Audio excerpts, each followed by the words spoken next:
premium ice retention with Ninja Frostvault. At Avocado Green Mattress, we know that we all deserve a little rest. That's why we're promoting better sleep this season with our certified organic mattresses and bedding, all made with natural, luxurious materials for a healthier planet and a healthier you. Start your sleep trial today at avocadogreenmattress.com. See, I made this one crooked. This moment, story time for Sarah. It means everything to them and to all of us. At Evernorth, we make complex care journeys simpler with comprehensive coordinated care for better patient outcomes. Now, Sarah's grandma doesn't spend all day at the infusion center. She gets her treatment at home with Evernorth's specialty pharmacy, Accredo. So Sarah never misses story time. Evernorth Specialty Services, because every moment counts. We ran a promotion cutting the price of Mint Unlimited in half. And it was so popular, we're doing it again. It's like a sequel that's actually as good as the original. Maybe better. Definitely not worse. Okay, it's exactly the same. Here on the internet, you can pretend to be anything. Like an elderly man's bank. Or an expert plumber. Don't trust the unfiltered internet. Angie has 30 years of experience finding the best pros. Angie, jobs done well.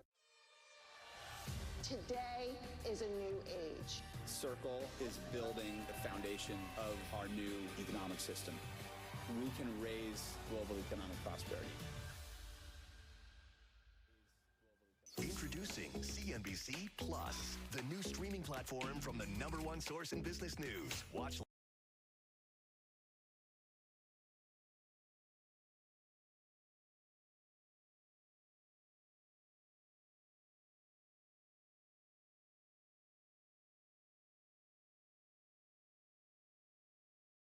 And Mamdani's primary victory in New York City's mayor race has sparked debate about the future of the Democratic Party across the country. Joining us right now is Bradley Tusk. He's the founder and CEO of Tusk Ventures, who also served as campaign manager for Mayor Bloomberg's successful 2009 bid.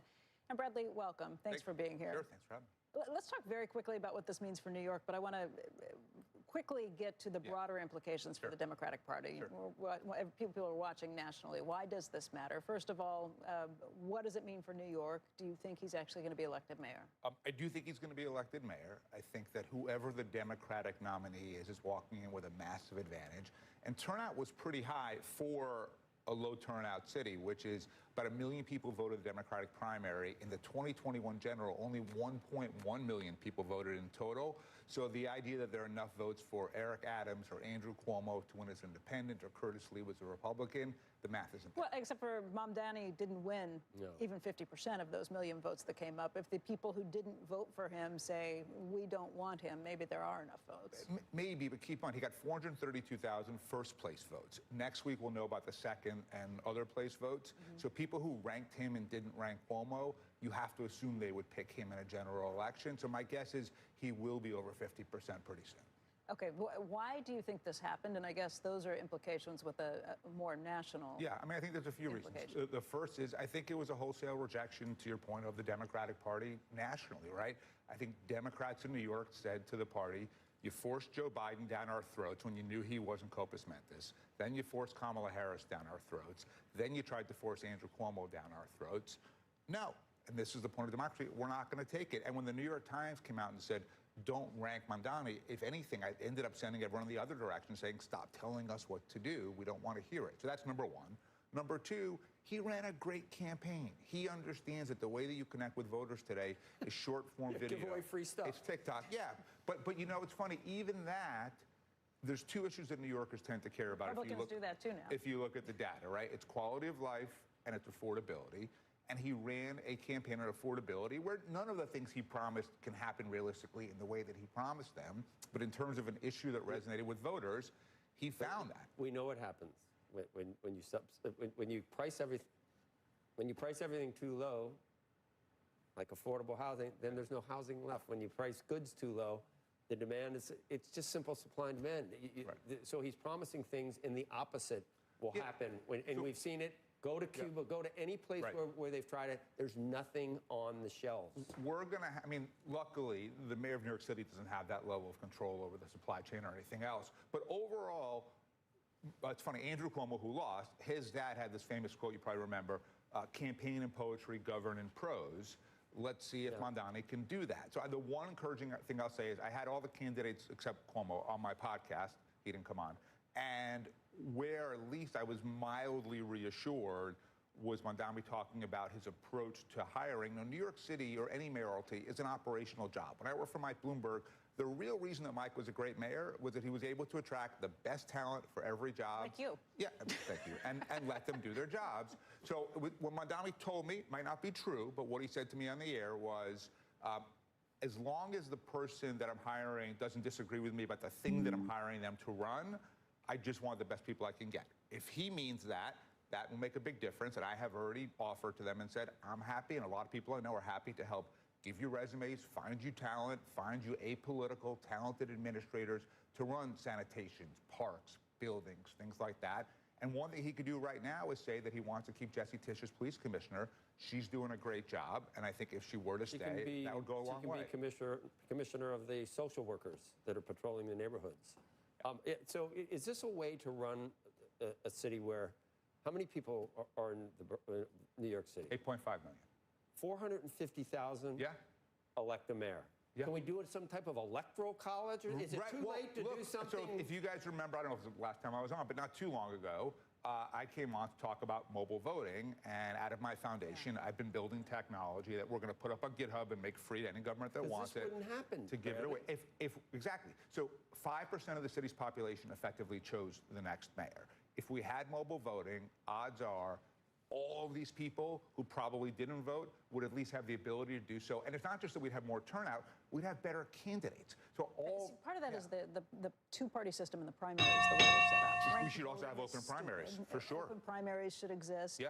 But that's not just New York City. I think it's particularly bad in New York City. That's the national problem, too. Okay. Yeah. Is the Democratic Party, I mean, if you look right now, AOC is in the lead when you look at any of these polls that they take or anything, followed up by Gavin Newsom, the governor of California. Is that conservative? Yeah, well, look, for as long as we have a government that is seen as totally across the board, one-sided, dysfunctional, and broken, the only people who tend to do well are demagogues on either side of the aisle. And then that just makes things even worse because they can't actually govern. And so we're just in this self-fulfilling doom loop, and we can fix it with better turnout. And there's a piece in one of the publications. Fortunately, it's a post, but Curtis Lewa gets a job in the Trump administration. Oh, I saw that. Yeah. Eric Adams runs as a Republican, and everybody comes home. Democrats come home, Republicans come home. We get the mayor we've known for the past 4 years. He used to be a policeman. Yeah. There will continue to be policemen. What a concept. 3 reasons why that doesn't work. One, Sliwa and Trump don't like each other. I know. I saw it. 2, the last poll I saw had Adams' favorability at 10%. Literally, Joe, you would be a more successful candidate at this point than Eric Adams. Well, there's your solution. No, and 3, I don't live here. Do you know who Trump would love to actually see become mayor of New York City? Zohran Mamdani. What a perfect foil for Trump. He could go to the rest of the country and say, see what happens when we have leftist, Muslim, socialist policies. Like, they're perfect for each other. They can fight all day long. Each of their bases will be delighted. Order Trump has submitted. no interest Hold on. Would it be good for cable news? Yes, very. Extremely. We're talking Order about it right submitted. now. How does this play out, though? Again, AOC being at the lead of the polls for the Democratic Party, when you ask people who they'd like to see, does that stand in 3.5 years? No way. You know, probably not, but 10 years ago, do we think Donald Trump would be president? No. 3 months ago, did we think a 33-year-old socialist would become mayor of New York City? No. So I think we're living in really uncharted times. One thing, though, for AOC that is a little bit of a new danger point, which is she endorsed Mamdani. They're very similar in terms of their ideology. If he is a disaster as mayor, that's going to hung around her neck. So let alone president, let's assume she primaries Schumer in 28, which seems like maybe the more likely outcome. If Mamdani is a failure, Schumer will go to every part of New York, Rochester, Buffalo, Syracuse, Nassau County, Westchester, and say, this is what she wants to bring to your city too. So she now has a real vested interest in him being successful. I mean, that's what Tyler Schumer versus AOC. Yeah. I'm guessing you can't vote in the primary, so it doesn't matter. I'm guessing. No, I can't. Yeah. I cannot vote. I think you'll be all right. I cannot vote. My primaries have all Republicans. What happened? Why is that? Yeah. Why? Oh, maybe I'm rich. That might be. I'm not supposed to admit that. I don't think You're not supposed to. Yeah. But yeah, we'll see. Look, she might run for president. She might run for Senate.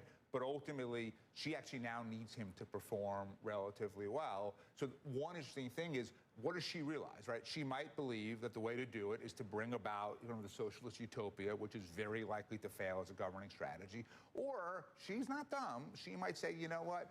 Voters really just want New York City or wherever they live to be clean and safe and well run. Would AOC have to run on anything she's done?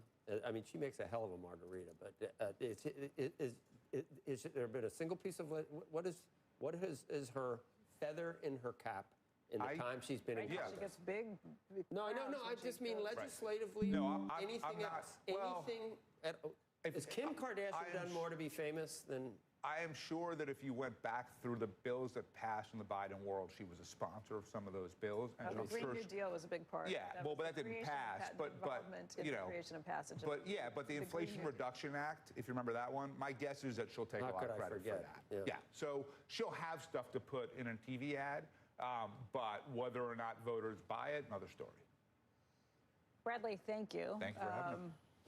Feel smarter having heard all this. Yeah, well, again, and mobile voting. I do. Go to mobilevoting.org. You can learn a lot more. 400,000. Thank you. 5%. Thank you for that. Yep.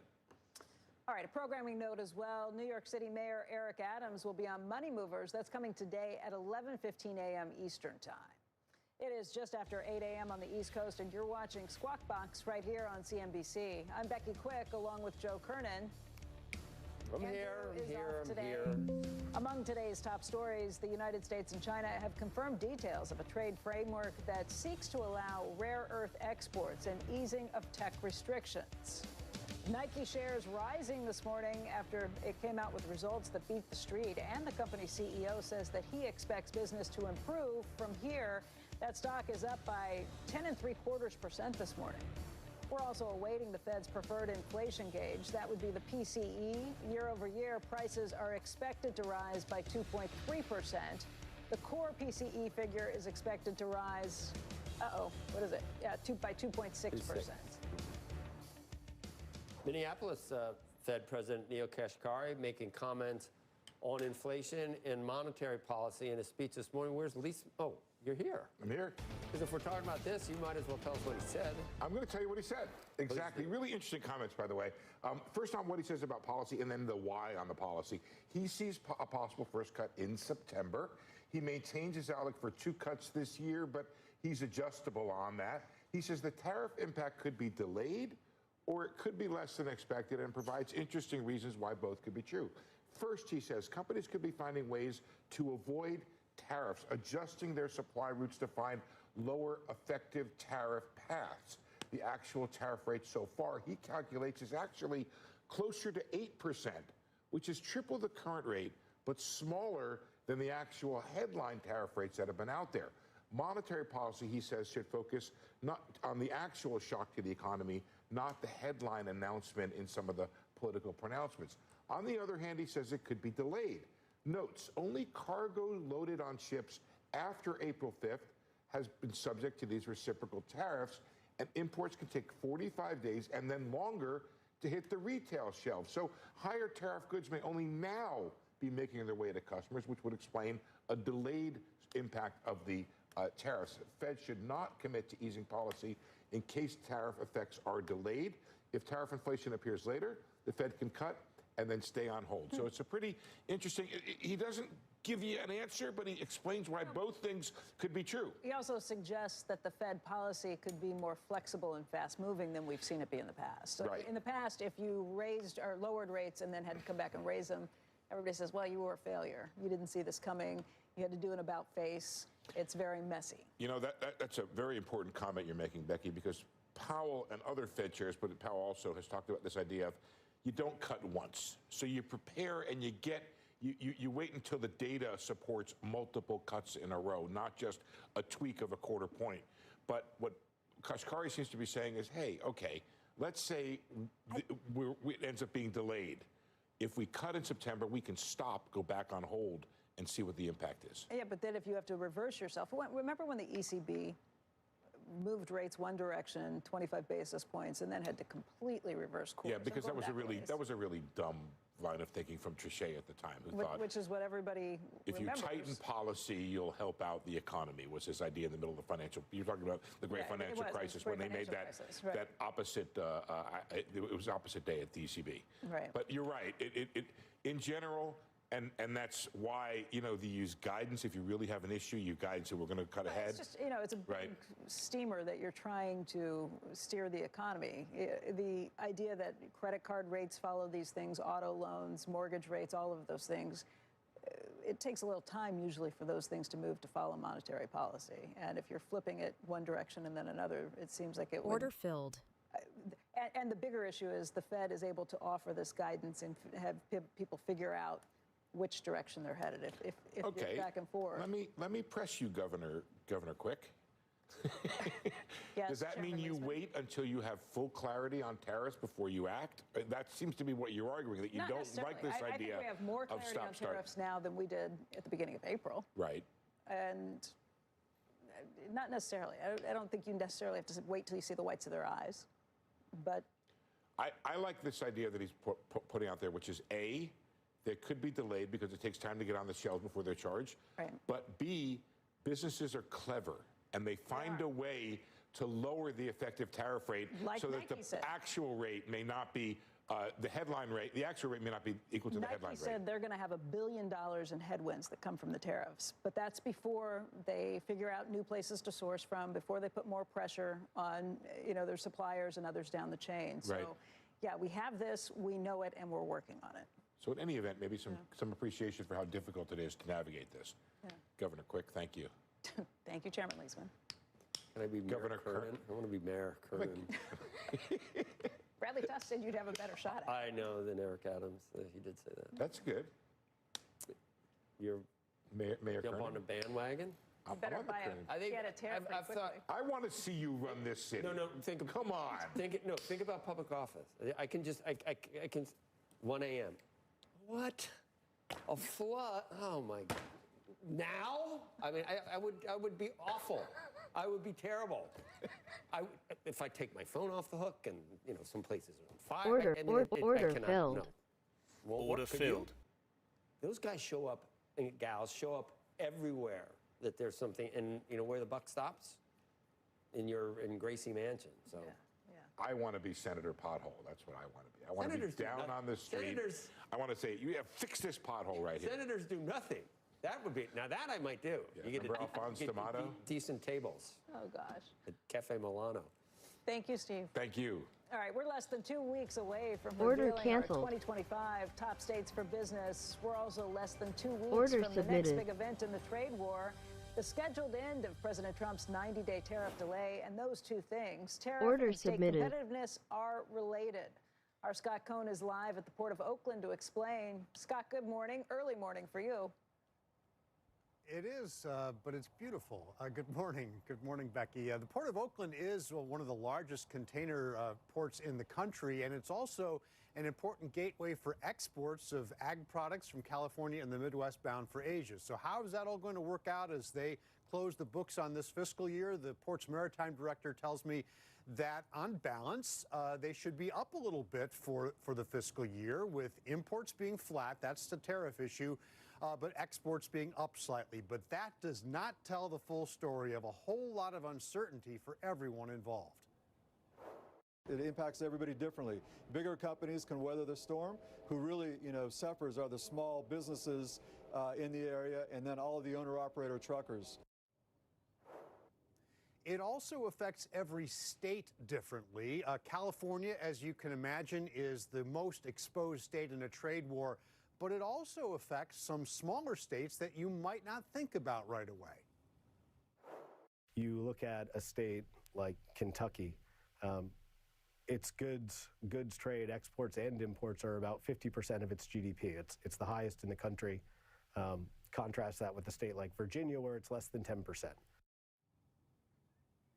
So with the help of Dan Anthony and Trade Partnership Worldwide, we're factoring the risk from tariffs into our top states rankings this year.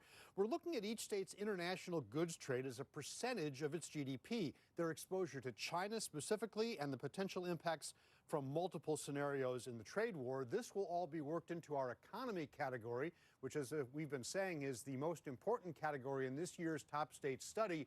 You can read more about our study, our methodology, and follow this journey at topstates.cnbc.com. We're less than 2 weeks away from the big reveal, guys. Scott, they're begging us not to crosstalk, but I can't help myself. Some diabolical stuff. Tell us something. Give us any hint. The tariffs may not be decided by that date. That's what the White House says. He's lost. Liar. Talk to him. Yeah. Oh, they cut us off. Oh, wow. Yeah. You expect us to believe that, Cone? I think I believe it. Look at his face. He doesn't know what's going on. All right, sorry, Scott. Coming up. We are going to get more from him. ExxonMobil CEO Darren Woods is going to talk energy prices, the state of the oil business, and much more. Squawk Box returns in just a minute. Okay, so you got hit by ransomware, and now everyone's in a panic. What do we do? A lot. As the CEO, there's just 2 magic words you need to know. Minimum viability. It's knowing the core functions you need to get your business back, and the cost if you don't, and recovering this fast. Commvault restores the viability of your data, apps, and business in just minutes. Like it never happened. It's the fastest, most complete recovery anywhere, so you can be a continuous business. At University of Maryland Global Campus, every week you learn something new, and it just enhances skills that you're bringing to the table. You should never want to stop learning. There's new things that happen every day with technology. You can immediately just jump right in and use those skills. Because of my degree from UMGC, I feel confident. I have the background when I walk into any room. And you can go conquer anything in the world with UMGC. Next on the red carpet, we have Gina Costa, looking simply stunning with this season's hottest accessory. Oh, what's this? She's opening her Fidelity app to buy that stock for exactly the amount she wants. No fees or commissions. What will Gina do next? Gina has roller derby at 6 p.m. I'm there. Get started investing for as little as $1. Talk about easier investing. I want you to make money, and you can't do that until you sell and ring the register on at least part of those positions. Go buy yourself something you've always wanted, or put it in the bank. Mad Money, weeknight 6 Eastern, and streaming on CNBC+. I'll take... Order canceled. You got it, Liza. Order Need filled. a good X.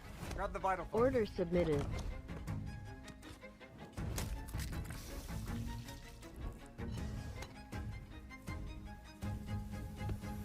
Your omelet.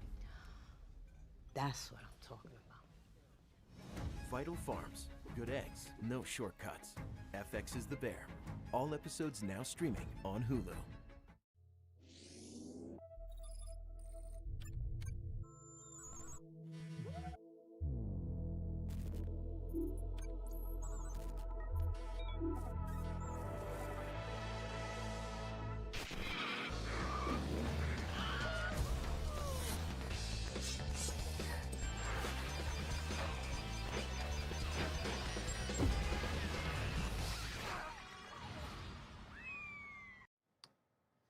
All right, welcome back, everybody. Joining us right now for an exclusive interview to discuss all things energy and oil is Darren Woods. He's ExxonMobil's chairman and CEO. And Darren, I want to thank you for being with us this morning.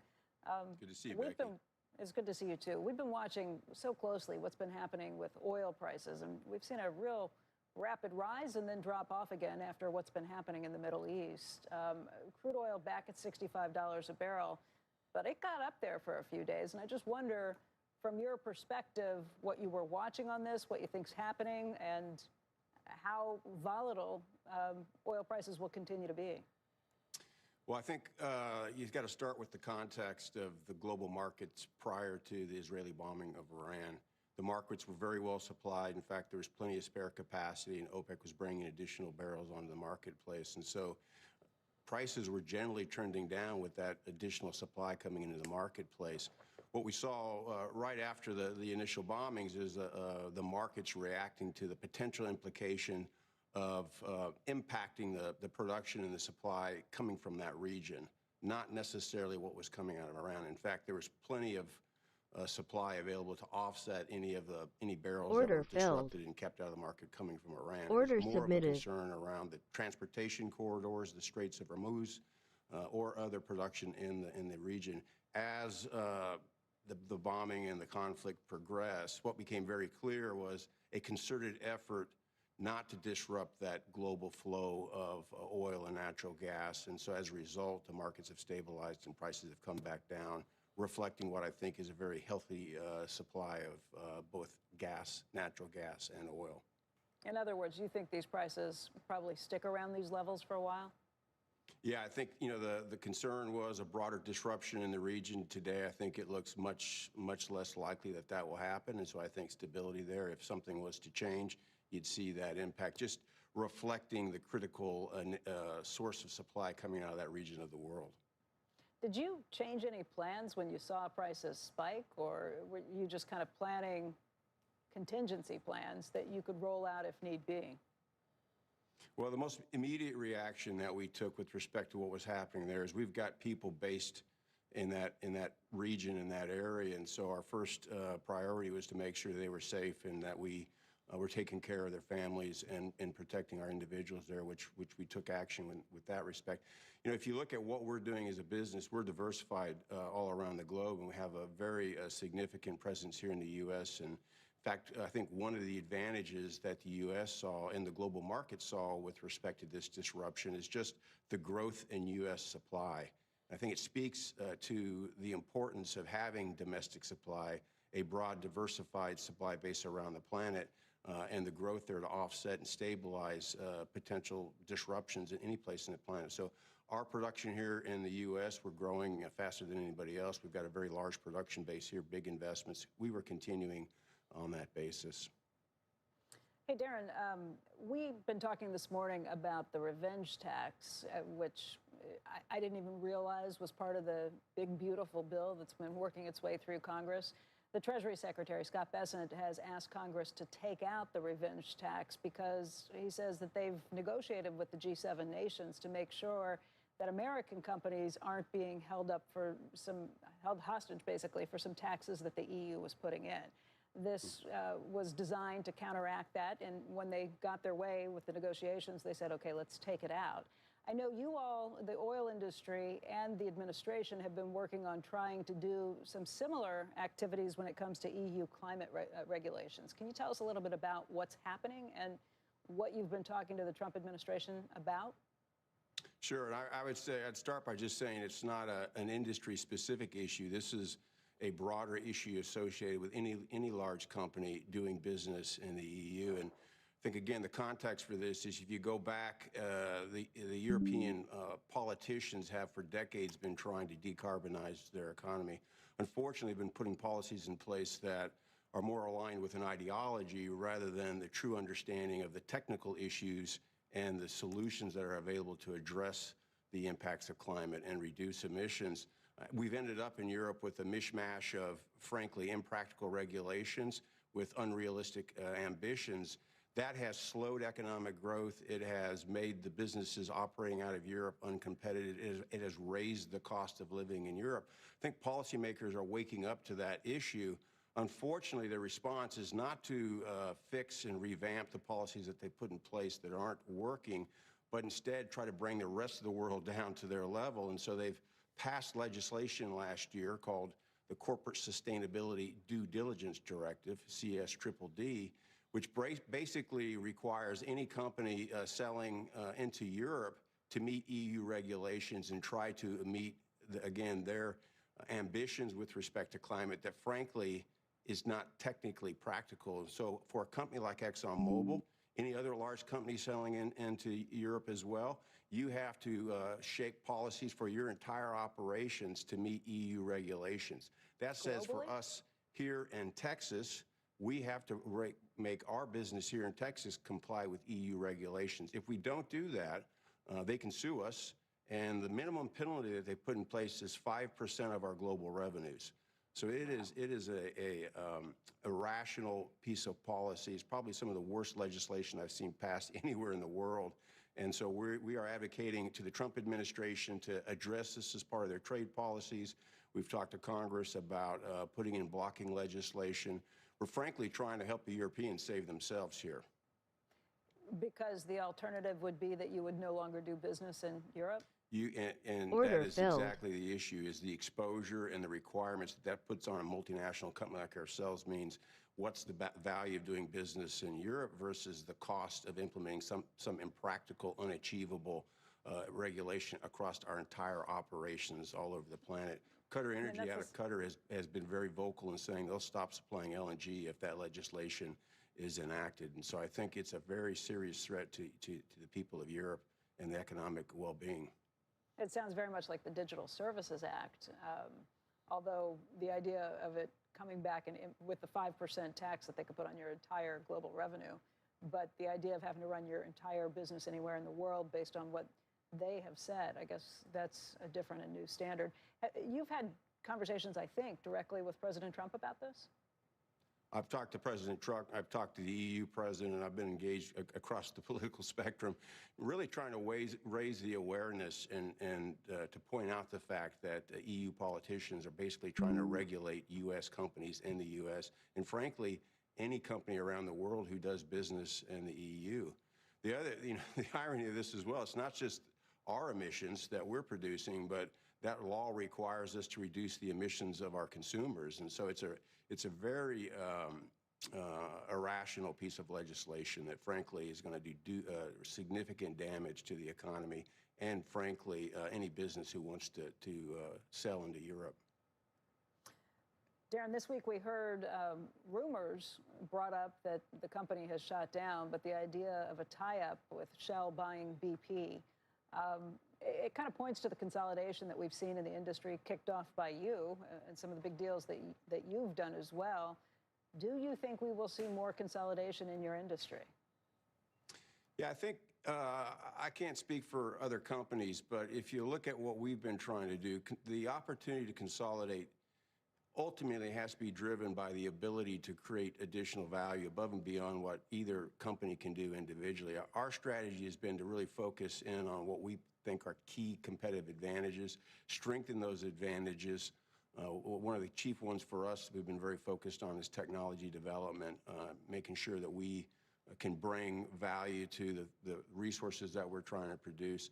And when you develop a unique capability in that space, you can find other companies that you can apply that technology to and basically make 1 + 1 = 3. And so if you look at our Pioneer transaction, when we did the transaction and announced it, we said we were going to generate about $2 billion on average over 10 years of synergies.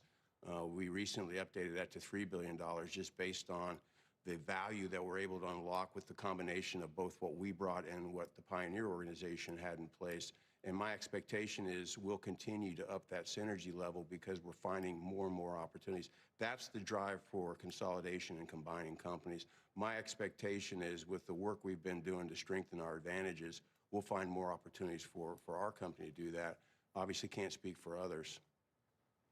You can't speak for others when it comes to Chevron Hess. The litigation that you guys have been tied up in, or the mediation, I guess I should say, has prevented Chevron from being able to go ahead and close the deal with Hess because of the disagreement over Guyana, that partnership that is seen as the crown jewel for that. Can you give us an update on where that stands? Well, it's going through the process of arbitration.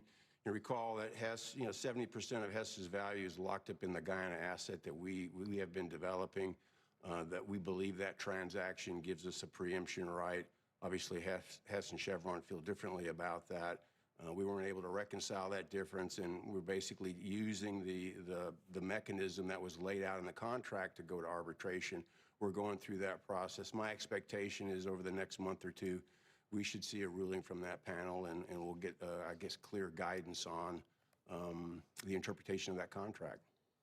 Hey, Darren, I don't envy you trying to satisfy not only the Europeans, but even in this country as administrations change. And we've had Republican congressmen and maybe senators, they refer to it universally now as the Green New Scam. And they refer to some of these renewable credits in the bill as, they keep using the word scam there as well. The president, he feels differently than the last administration, I think. Lee Zeldin, I've had conversations with him. So I don't know if you know at this point what you're supposed to do in terms of, you've never thought about abandoning fossil fuels, obviously, but you certainly have taken a lot of steps to appease the very powerful climate lobby that was so important. I mean, look at the last administration, or California, for example, and utilities where CO2 is classified as a pollutant. A lot of these things are being reversed now. Do you feel like you went too far with appeasing them? Can you roll back any of that? Well, I think if you look at our track record, Joe, we didn't do a very good job of appeasing that ideology. They say that your carbon capture is just to whitewash, or no, they say it to greenwash your other efforts, which are still in maximizing fossil fuel production. I don't really pay much attention. I said, I like those carbon capture, because I think it's crazy to even talk about it. Yeah, I don't pay much attention to the ideology and the partisanship that's going on here. Frankly, the way we run the business, Joe, is focus on the fundamentals. If you look at what the world needs, we believe as a company that the world needs to find cost-effective opportunities to reduce carbon emissions. The issue that we have here is that effort has been painted or defined by what I think is a niche ideological view that the way we move forward is to chuck out everything we've done over the last 150 years and start all over again with a solution that frankly doesn't address the needs of society. That's the wrong approach. I don't define addressing carbon emissions by that approach. I look at it as an engineer and a company that has a huge technology capability. How do we try to address that need, but do it in a way that doesn't damage economic growth, it doesn't raise people's cost of living? There are lots of opportunities here to get more responsible and reduce emissions at a very low cost that doesn't penalize people, doesn't raise their costs. And we've decided, the politicians have decided not to go down that path, but instead to try to vilify the oil and gas industry. So I don't support that, but I do support thoughtful, constructive ways to start looking at how we can reduce emissions. We took lead out of gasoline. We desulfurized our fuel over time as we realized the impact. Lead's different than than CO2. There, I mean, we got to go. We got numbers, but the whole emission boogeyman idea of CO2. There's terrible stuff in emissions. Obviously, it's not convinced it's CO2. We got to go. Darren, thank you so much for joining us. We appreciate it. Personal income and spending numbers for May, plus the Fed's favorite inflation gauge, PCE data, Treasuries. Rick Santelli, let's do it, Rick. Tell us what you got. Yes, May income, spending, and all the inflation numbers, and there are surprises here. Personal income, which really has been quite strong throughout 2025, takes a bit of a hit here, down 0.4. We were looking for a number up 3 to 0.4. This would be the first negative number going all the way back to what? September of 21. And that's where we comp this to, Sep of 21, when we were minus 0.6. Now, if we look at spending was down 0.1. We were expecting up 0.1. That equals where we started the year at, down 0.1. To find a bigger negative number, you're going in the Wayback Machine to Feb of 21. Now, if we look at real spending, of course, it's going to take a bit of a ding. Question is how much? Down 0.3. We're expecting this to be near unchanged. This would be the second negative number on real real spending. We started out the year down 0.5% before we really jumped up in March to up 0.7 to somewhat negate it. So down 0.3 would be comping to the very beginning of this year. Now to the inflation data. If we look at the PCE on a month-over-month basis, exactly as expected, up 0.1. In the rearview mirror, up 0.1. The best that we had this year was unchanged in March. If we look at the year-over-year PCE, we are at 2.3, exactly as expected. In the rearview mirror, 2.1 now becomes 2.2, so there is an extra tenth of heat in the rearview mirror. Now, year-over-year, core numbers, these are probably the most important. On the month-over-month core, up 0.2, that's 1/10 hotter than expected, 1/10 hotter than the rear-view mirror, and it basically would comp to where we were in the beginning of the year. February, we were up 0.5%, and finally, 2.7, that's the core year-over-year. I know Becky was talking about it earlier. This is most likely what most are going to really concentrate on. It's 1/10 hotter at 2.7 than we were expecting at 2.6. And in the rear-view mirror, there was an upgrade from 2.5 to 2.6. So there is a stickiness here. And this stickiness has remained for quite a long time. We have made progress. Things aren't really necessarily getting worse, although a couple of tenths here and there on revisions. But I guess the real issue, to take a step back, is it still doesn't look like 2% is in the crosshairs, and that's the Fed's, amount. That's their target for some of these numbers. Interest rates, big moves on the week, not on the day. At 4.26 right now in a 10-year, we're up 2 on the day. But on the week, remember that what we have in a 10-year right now, we closed last week at 4.38. We're at 4.25, 4.26. And in the 2-year, we closed last week at 3.91. We're currently at 3.27, at 3.72, 3.73. So you can see there has been almost a 20 basis point move on the short end, and the curve steepening, well, that probably is because of this notion of a pre-announcement on the Fed chairman. Back to you. What that is? I don't. All right, Rick, thank you. Joining us now, Seth Carpenter, Global Chief Economist at Morgan Stanley. Steve Leisman is also here. Steve, welcome, Seth. Good to have you on. Let me just, I said immediately, wow, we got good reasons and bad reasons to cut rates. There's a lot to get through here, Joe, and I think we're still seeing maybe some distortions from tariffs and some of the changes going on from the Trump administration. So just to get to the income number, which Rick correctly raised, rhetorically raised his eyebrows at, I want to read you a line from the statement here. The decrease in current dollar personal income in May reflected decreases in government social benefits, and that it's something to do with a decline for the Social Security Fairness Act, or payments from that. Don't know about that. I need to look into that. Then I want to tell you something else here. The $29 billion decrease in current dollar PCE in May, and that's the spending, reflected a decline of $49 billion in spending on goods, partly offset with an increase of $20 billion in spending on services. What is that telling you? Well, two things, I think. You might have had a decline because the benefits decline. You may have had a decline in spending. But this is the reverse of the front loading, right? This huge increase in goods spending in the prior months. Now they're unwinding that a little bit. So like I said, when the May retail sales came out, it was -1%. I said, let's chill a little bit on this because we're not sure if this is actual weakness or it's just payback from the front loading. So I'm going to take a, what do you call that? Neutral on this number. I'm not panicking on the consumer right here, right now. What do you think, Seth? So I think Steve's got it generally right. The spending number was pretty much in line with what we were thinking, -0.1 a month. Is that right? Right, -0.1. And the payback in the good side of things makes total sense given how much advanced spending we had seen. I'd say the surprise, though, is exactly what Steve flagged as well, which is the fall in income, trying to figure out exactly how much that is. And if it's transfers from the government, those are usually the people who are going to spend all of it. And so we need to see what happens. The Social Security Fairness Act was signed into law on January 5th of this year. It provides retroactive payments and increased monthly benefits to individuals whose Social Security benefits were previously reduced. This is mostly for teachers, firemen, police officers, federal employees who got a lower Social Security benefit while also because they were receiving a pension from work. It kicked in, most of them went in by March of 2025.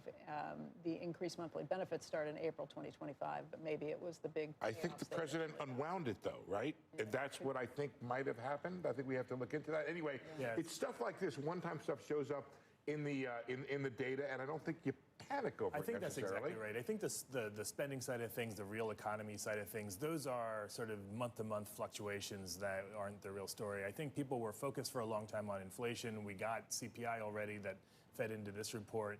And our main takeaway, though, is most of what's going on with inflation for this print, for the last CPI print, is mostly a pre-tariff story. We still think there's plenty to come in terms of inflation from tariffs. If we look at the record, if we look at the data and what happened before, it takes 3, sometimes 4, and even 5 months for inflation to react to the tariffs. And so I think for everyone who breathed a sigh of relief, that was premature, saying, "Oh, we're past the worst of it." I think we haven't seen. But Waller says to look through it, Seth. That there's this idea that hey, it's just a one-time increase in the price level. It's not. Yeah, no, I mean, I think it's not like a second derivative. So our baseline view is that the inflationary effect will be temporary. I think Waller's transitory. That's what Goolsbee used the word yesterday. He did. I know. I think there should be the official Federal Reserve thesaurus to come up with synonyms that aren't literally the word. Don't say transitory. But the key thing for Waller's perspective, and I think the theoretical underpinnings, is that you have to believe that inflation expectations and inflation psychology is well anchored. We've just lived through a few years of higher than normal inflation, and I'm not sure consumers, businesses are just going to go back to business as normal if we see another pickup. And that caution is what I think the Fed is trying to express, at least Jay Powell. What if, we had her on yesterday, Senator Moore, and I thought about this earlier. What if she's right about the proclivity for companies to look for any excuse to gouge? They might gouge the hell out of these tariffs. You could, in her world, there's nothing to keep them from raising prices. If tariffs are 12%, raising them 30%. I'm going to let Seth answer, but I'm just going to give one sentence, which is that all of this points to a really interesting question, which is how competitive is the U.S. economy? Right? You can't gouge if your competitor can undercut you. Now you're arguing there hasn't been gouging. I've never really, that's the profit maximization. Well, your people do. My people don't. People do. I'm about profit maximization, and you gouge if you can gouge, and you don't gouge if you can't. That's what I know. And suddenly, after 40 years of no gouging. Yeah, but look at the president has complained about gouging. I know. And you were on Biden when he said two words. And we're going to control drug prices. So let's let our guests. So pricing power is clearly critical, and I think there's a lot of open questions. It's one of the things that we try to talk to our equity analysts about. But if we look at 2018, 2019, when we had sort of a big increase in tariffs before, you did see examples where goods that didn't have tariffs had their prices go up because, in some sense, businesses were able to. Exactly. But the example that she used, and I still remember it, was washing machines went up, dryers also went up, but they're sold together. And the companies tried to keep the blended price increase lower, so they raised them on both to make that now. You can see it, but it wasn't I'm going to gouge on this and gouge on that. It was that they do what they can to try to but I think preserve the bottom line margins. Here that's really important is it's very hard to predict exactly how much of an increase in prices we're going to see and how persistent those price increases are going to be. Are we going to see service sector businesses raise their prices because consumer goods prices went up? We don't know. And I think this is exactly where Jay Powell's caution comes in. But then Joe, I think of it a little differently. Then you got $60 oil, and you wonder whether all bets are off on all that stuff. You all think of it like big companies. I have a different take on this. I think about a small business owner who's, let's say he's taken home or she's taken home $100,000.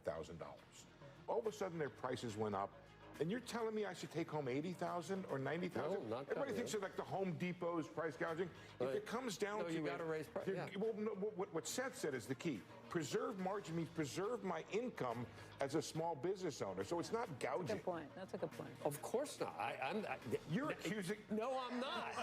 No, I'm not. I purposely misunderstanding. Greedflation. Those were Joe's words, right? You trademarked greedflation. You said you want to maximize profits. Profit maximization. You call it gouging. I don't know why you're using that inflammatory rhetoric. This is fair. This is the bizarro world from Seinfeld.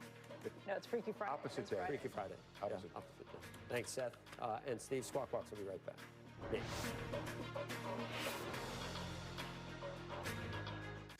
Oh, so you corporate types are rock stars? Well, that's as ridiculous as rock stars being corporate types. Workday's AI agents are making you all rock stars. Sorry, habit. Proceed. So that's a slide. Any questions? And now with Workday, we can manage our people and AI agents. I'm sorry. Who are they? Oh, interns. We're interns. Good night! I'll see you tomorrow. When logic bends, when certainties shatter, When left is right and right is left, which way do you turn? Go beyond the headlines. A trusted global perspective. The Economist. Know which way is up. University of Maryland Global Campus is a school for real life, one that values the successes you've already achieved. Earn up to 90 undergraduate credits for relevant experience and get the support you need from your first day to graduation day and beyond. What will your next success be?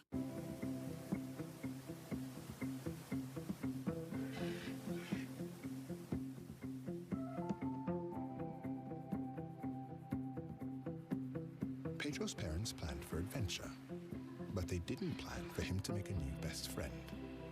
You were made to get more than you bargained for. We were made to help you save on packages. Expedia, made to travel. Finding the things you and your family need to be well is kind of a big deal. Finding ways to save on those things is an extra big deal. Check out extra big deals at CVS. Extra Care members get extra big savings on more of what matters most every 2 weeks. It doesn't get extra bigger than that. Shop tons of extra big deals at CVS today and come back for more every 2 weeks. Prime Day is coming July 8th through the 11th with great deals on whatever you're getting into next. What's the move? There you go, King.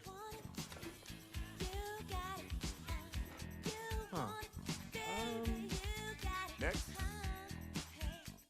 Hidden Valley Ranch is made with real ingredients for real ranch flavor that's impossible to put into words.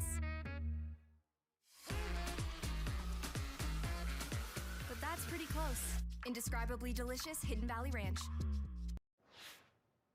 All right, let's take a look at the futures after those economic numbers. Budge much at all. The Dow futures still indicated up by over 150 points. S&P futures up by about 18. The NASDAQ indicated up by close to 70.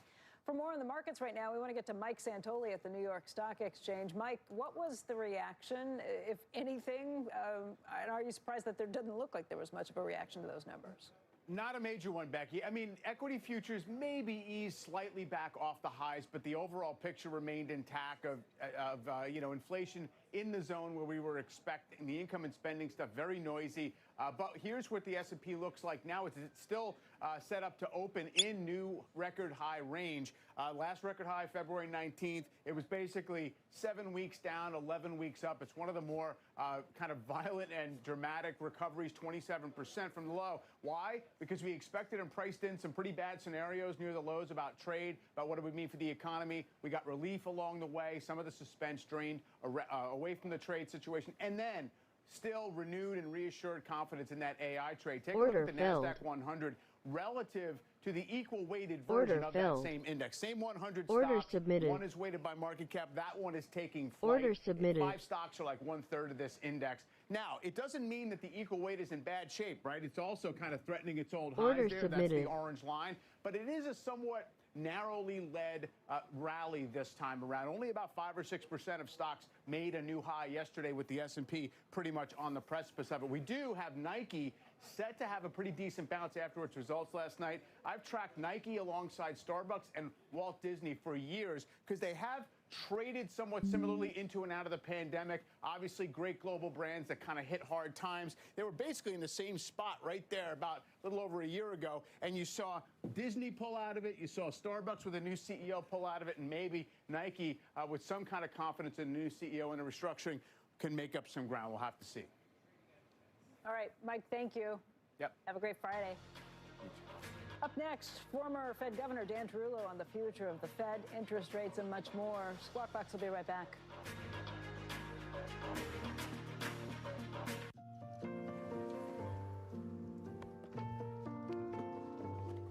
A law partner rediscovers her grandmother's artistry and establishes a charitable trust to keep the craft alive for generations to come. From preserving a cultural tradition to leaving a legacy, a Raymond James financial advisor gets to know you, your passions, and the way you enrich your community. That's life well planned. Someone once said you can't be confident without being curious. That was us. At T. Rowe Price, making investment moves with precision means asking questions others don't. It's how our managers design active ETFs to outperform the index. Amazing things can happen when you ask better questions.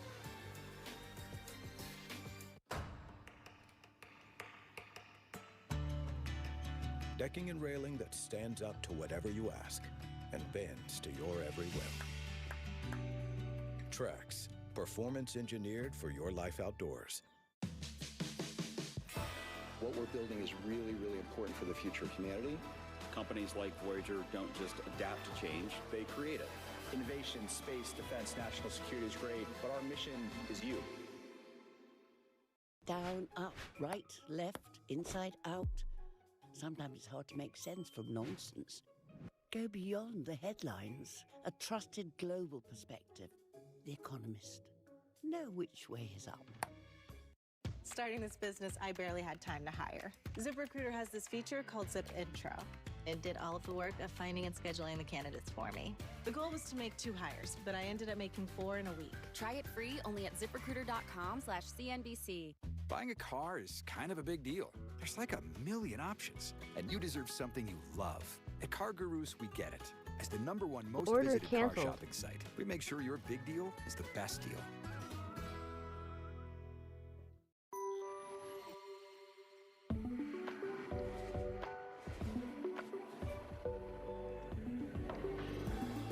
Order submitted.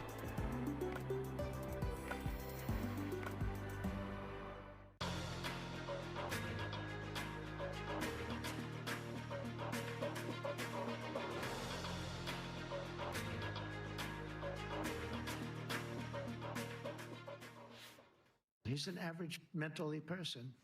I'd say low in terms of what he does, low.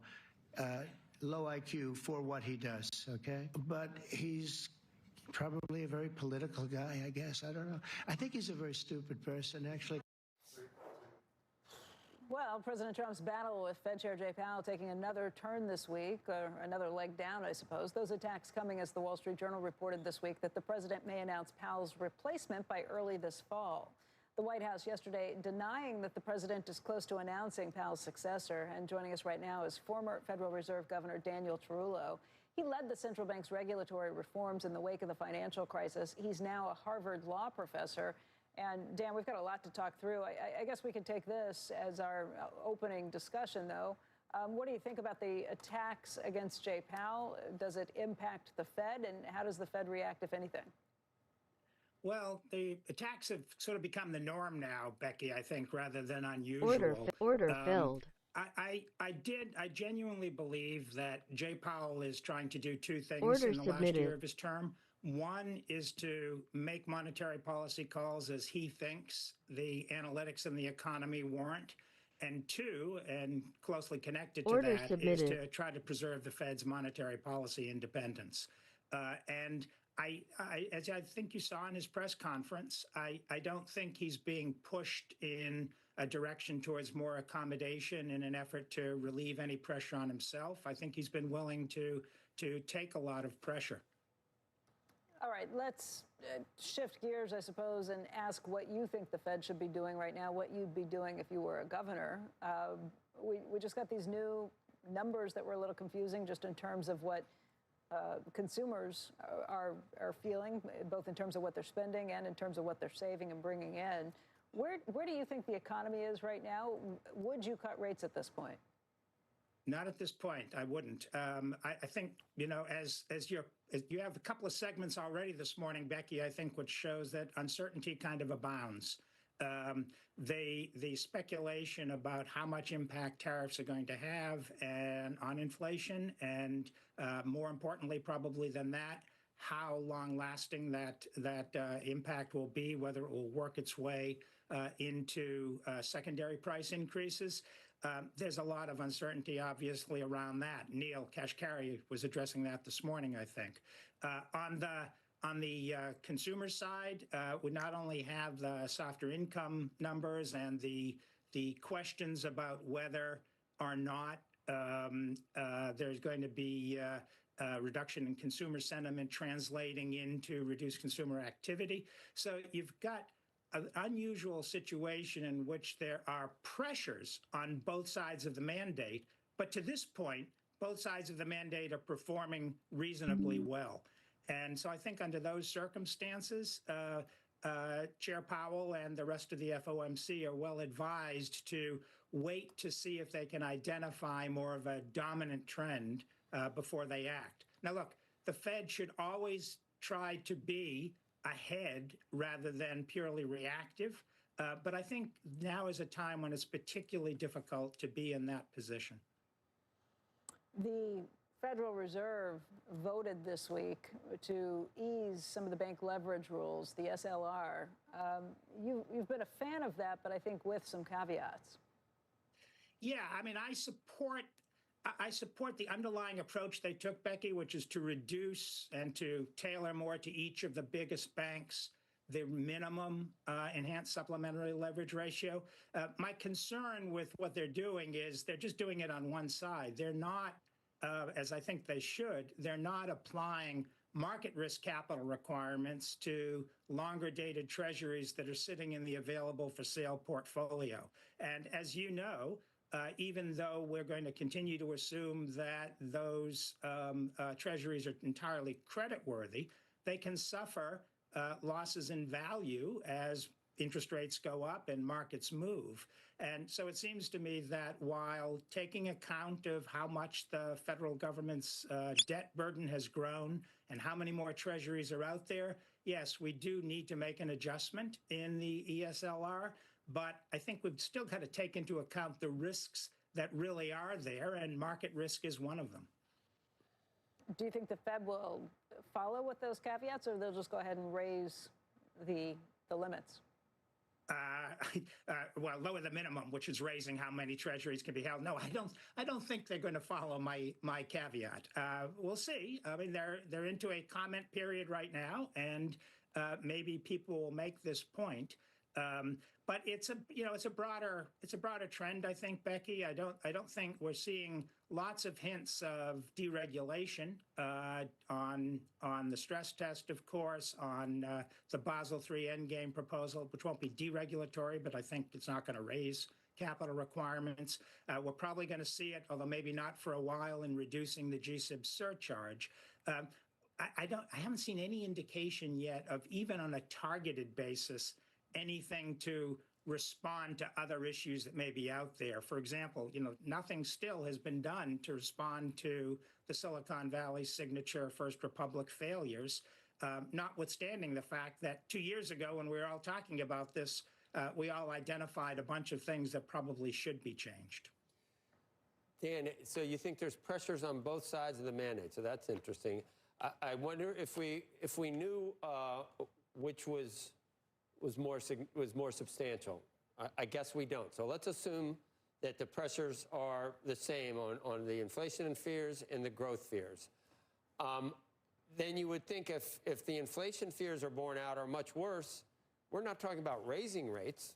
We're just talking about standing pat. So it just seems to me that you're kind of implying we're already tight, right? So we're talking about leaving rates. We're talking about leaving rates where they are, even if inflation is stubborn. No one's talking about raising rates, right? No one is talking now about raising rates, Joe, and I don't think at this juncture most people are expecting another burst upward of inflation, of another 100 or 150 basis points. Well, we're sufficiently tight, right? We're sufficiently tight right now. So I'm just wondering, why is the default? Why is it just assumed the next move is going to be down? It just seems like we really do know that the bigger pressure point is on growth, not on inflation. We know sooner or later we probably are going to have to cut. Right, but what I was saying a moment ago is, notwithstanding the pressures and uncertainties on both sides of the mandate, as of right now, both sides of the mandate in the real economy are performing reasonably well. Yep. Right. And we got the opposite of stagflation. Yeah, that's why I think that's right, and that's why I think the Fed has the some time opportunity to stay and see whether they can identify the dominant forces over the next few months. And as your guests and you and Becky have been saying this morning, there are a lot of reasonable speculations one can make. But right now, I just don't think we do have a dominant narrative. Dan Tarullo. Dan, thank you. Squawk Box will be right back. Comcast Business doesn't just power businesses.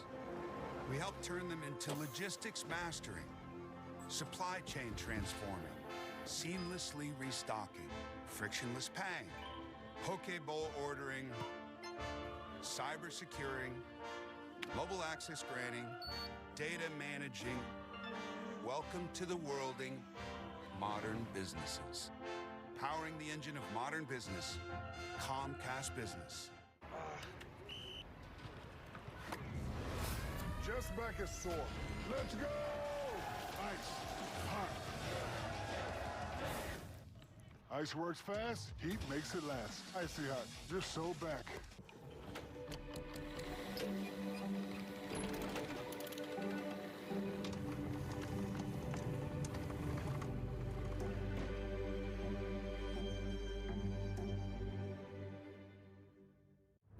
No matter where we are in the world, our needs for a fulfilled life are basically the same. Togetherness, connection, support. It's why for more than a century, we've engineered climates that enhance lives, help businesses thrive, and move industries across the globe. And every day, we're innovating smarter ways to make life better, all across the world we share. Sarah Benzino, Brandon Coley, Jablonski Auto Body, LLC. What'd she call Harper? Oh, you mean Jablonski Auto Body, LLC. We actually sold the twins naming rights. You know, like stadiums do. Kids are so expensive these days. Here he comes. Oasis Breeze Tan and Spa. If you need a tan, I'm your man. Could do business with you. Or we can look at some investment options for you. Works for us. The right money moves aren't as absurd as you think. When someone is diagnosed with cancer, they need support. Subaru and our retailers are there to help by providing blankets for comfort and warmth and encouraging messages of hope to help support nearly 500,000 patients facing cancer nationwide. Subaru is proud to be the largest automotive donor to the Leukemia and Lymphoma Society, united for over a decade. Subaru, more than a car company. Thought we were going back to Dom. We don't have time. We have time to look at the futures. Those would be new highs. All-time, fresh, record, never been seen before, the like of which we've never seen. How many other ways? In the NASDAQ and in the... NASDAQ 100, the NASDAQ, the S&P. NASDAQ would join us. It would join. Yeah, that would the join. NASDAQ 100, which I believe that's the NASDAQ. The old highs would be obliterated, or at least for a couple of months. Make sure you join us. Squawk on the Street is next.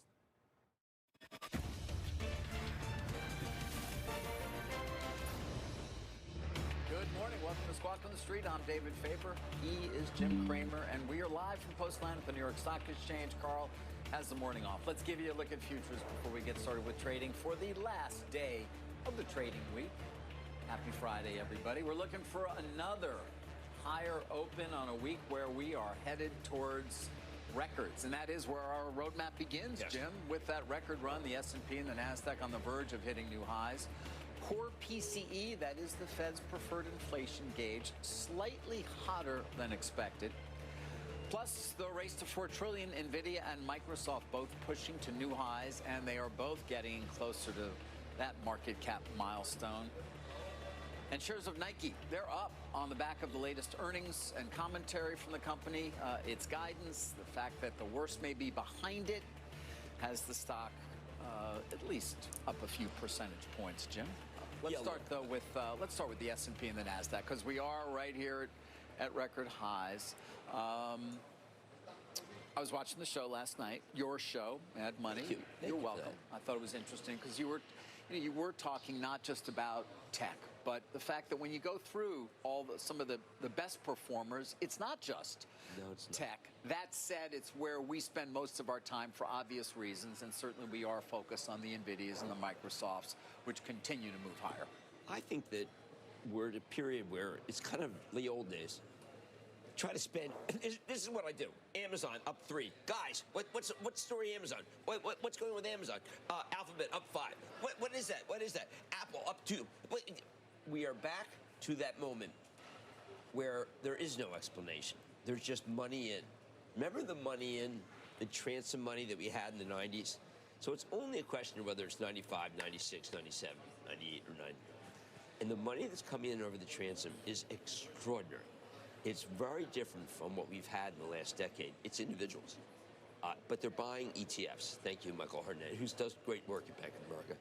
And I just see it, and I just marvel, because how did it happen that we got back to this wave of money that's not like the institutional money where, ooh, Amazon, up, down, maybe we should sell Amazon.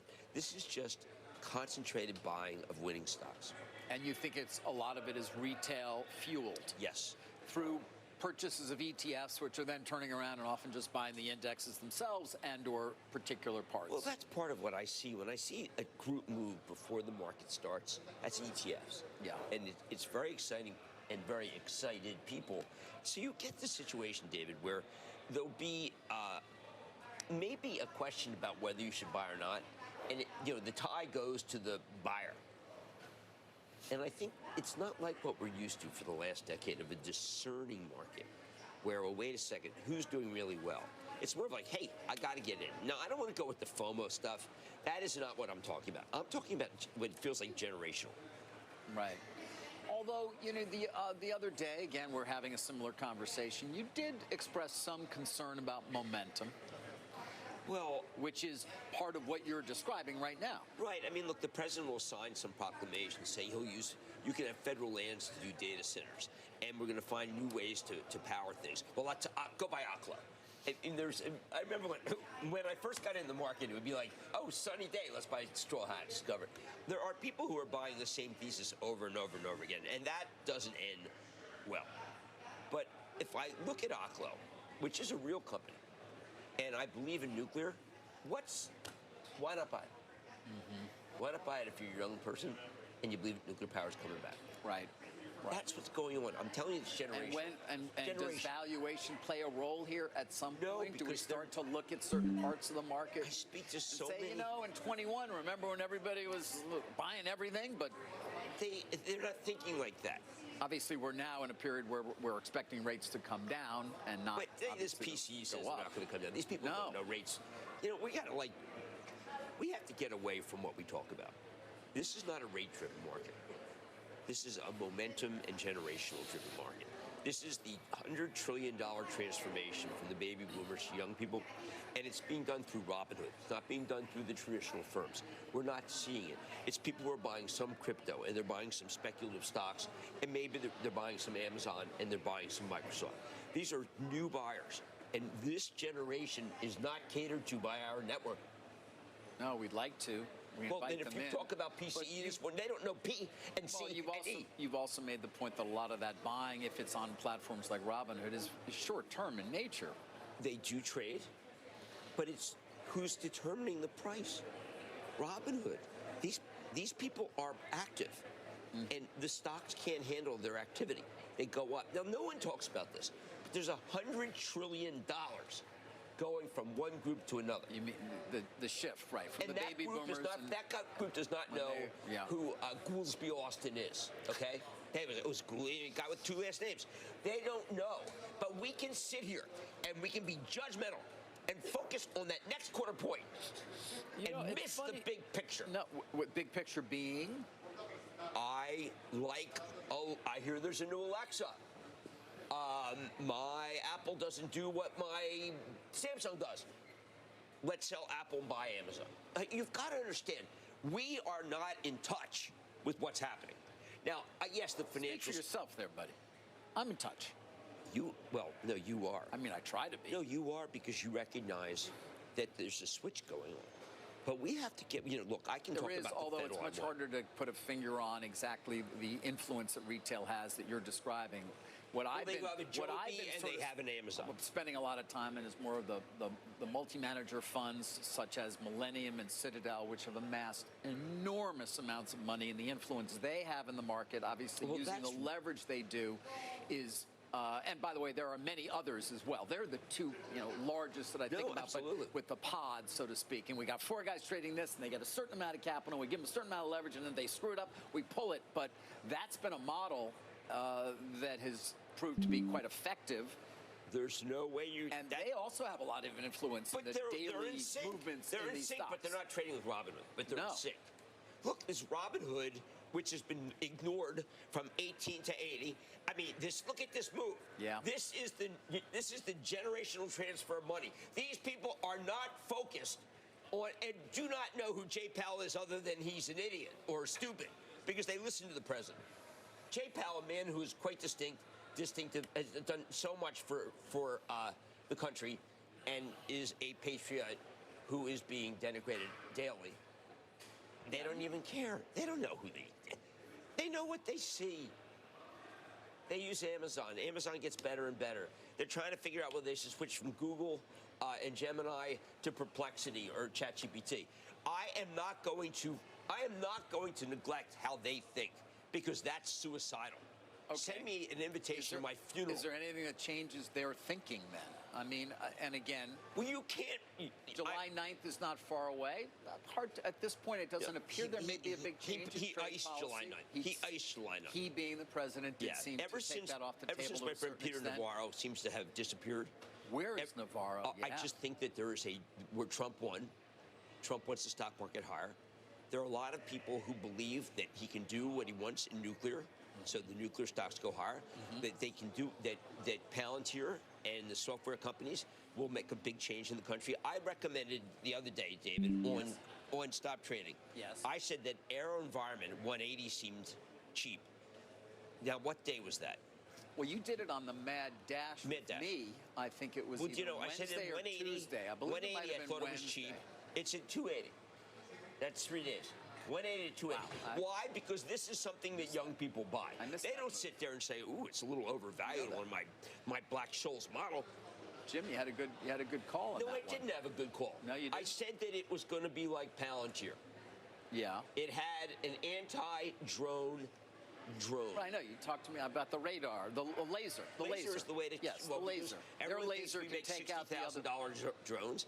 These guys say we can take down a $500 drone with $2 a laser. Yep. I don't want to lose the fact that Boeing is doing a flying car, so why can't Joby? I've watched this QuantumScape go up 35% in the last 2 days because they do solid-state battery. But you are describing somewhat speculative areas of the market, aren't you?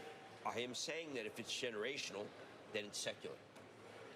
That there's a new kind of buyer who is kind of like the buyer that we saw mid-90s with E-Trade. And we ignored those people for 3 years. 3 years. Then there's another wave. Your wave. JP Morgan, 52-week high. Baird says, you know what? That's enough. It's overvalued. Are you kidding me? It's overvalued? But JP Morgan, let's sell. I mean, the younger people don't know about it. They buy S&P with the ETF. Which is fine. And that's, JP Morgan sells at 13 times earnings. Is that overvalued? No.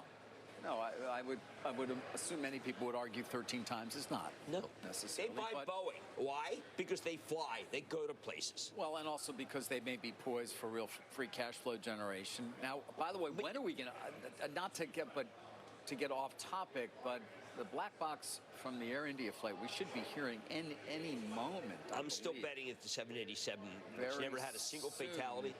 Never had a single fatality. We'll find out what was behind that horrific crash. Let me just go back. You have your money going in. I have my money going in. My money going in. And your money and my money, which is new money, they're sinking. And that's how you have this. The shorts overrun. Do you think that AeroVironment is real buying? No, it's shorts who say, oh my God, I'm caught up in GameStop. I've got the drone GameStop and I'm betting against it. People bet against it because they thought the backlog was going to go down. Do you think the buyers know what backlog is? A backlog is the thing behind the front log of the fireplace. I can't. It's listening to you, as typically is the case. My head is spinning because on one side, yes, of course, I've always felt you were Reagan, and not the president.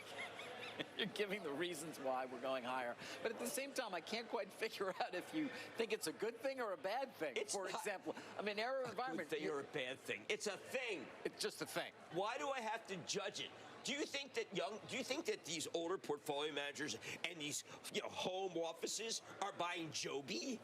Do you think they know what an Oklo is? I'm sure some of them are. Of course they are. How about SMR? They're the momentum trade. I mean, they say, small modular reactor. Let's buy the symbol. Of course they are. I'm just saying that in 1995, when we were at the greatest story ever told, the older people of that generation did not know. No. And they ignored the buying of did, and they missed I'm a great not ignoring opportunity for a lot longer. One of those older people being Alan Greenspan, who in 1996 talked about irrational exuberance. Well, that was wrong. It was wrong. Janet Yellen said the biotechs were overvalued. Then again, the hell? We did hit a bit of a speed bump in 2000. Once we hit the highs in March of 2000. I'm talking about 95 to 1999. Don't get you started on it. I'm saying that if it's 95, 96. Then I'm not willing to be a triceratops, and I hope you're not a stegosaurus. You've brought this up a number of times this week, so let's end there in this part of the conversation. What year is it? Being right matters. What year is it? Is it 90? I think it's 96. 96? Yeah, we still have 3 more years of this? Yeah, partner. 96? Yeah, because that's when my contract will go up. You got 3 more years? It's a long deal. No, that's between you and me. Oh, is it? And everybody else is just take that offline. David, the PCE is a quarter point. So the generation is $100 trillion. They're staying away today.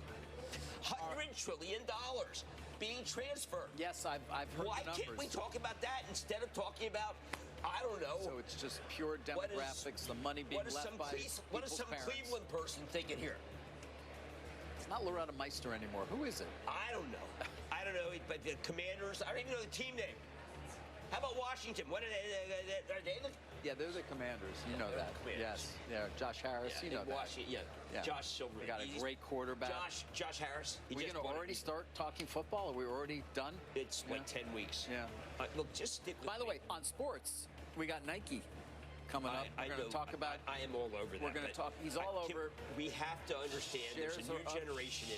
If people had a camera, they would know exactly what I'm talking about. New generation. Well, we also have the reaction to the guidance and the quarterly results. Let's give you a look at futures here.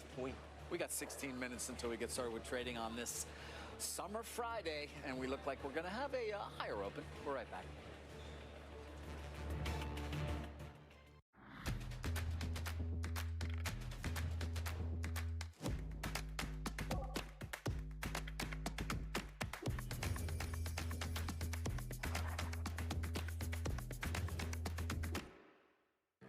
What if you could put aside your doubts and look to retirement with excitement? At Bright House Financial, we specialize in annuities and life insurance that help protect what you've earned and ensure it lasts. Bright House Financial, build for what's ahead. As an independent financial advisor, I stand by these promises. As a fiduciary, I promise to be the financial steward that you and your family need. I promise to put your long-term financial well-being above any short-term transaction. Everyone has a big picture. My job is to help you invest in yours. Charles Schwab is proud to support the independent financial advisors who are passionately dedicated to helping people achieve their financial goals. Visit findyourindependentadvisor.com. This is Jess, Peloton instructor, educator, game changer. She needs her money to work as hard as she does. That's why she uses U.S. Bank Smartly checking and savings, which does exactly that, helping her track her spending and grow her money. Together, we'll achieve more than any of us could alone. You got this, Jess. We got this. That's the power of Jess, and this is the power of us. Introducing CNBC Plus, a new streaming platform from the #1 source in business news. On-the-go access to international financial markets, business news, and analysis as it happens. Bell-to-bell global live stream, CNBC Plus real-time data, and full episodes of CNBC's Business Day lineup on demand. CNBC Plus. Access any market, anytime, anywhere. Start streaming at cnbc.com/plus. What did you bring back from your last trip? A dumpling you'll never forget. What nature truly feels like. A bit of local art. A soulmate for the week. Finding out you love a good poncho. And glamping. And that durian is everything they say it is. Everywhere you go with Marriott Bonvoy shapes you, making you the greatest souvenir of all. Explore our entire world of hotel brands and experiences.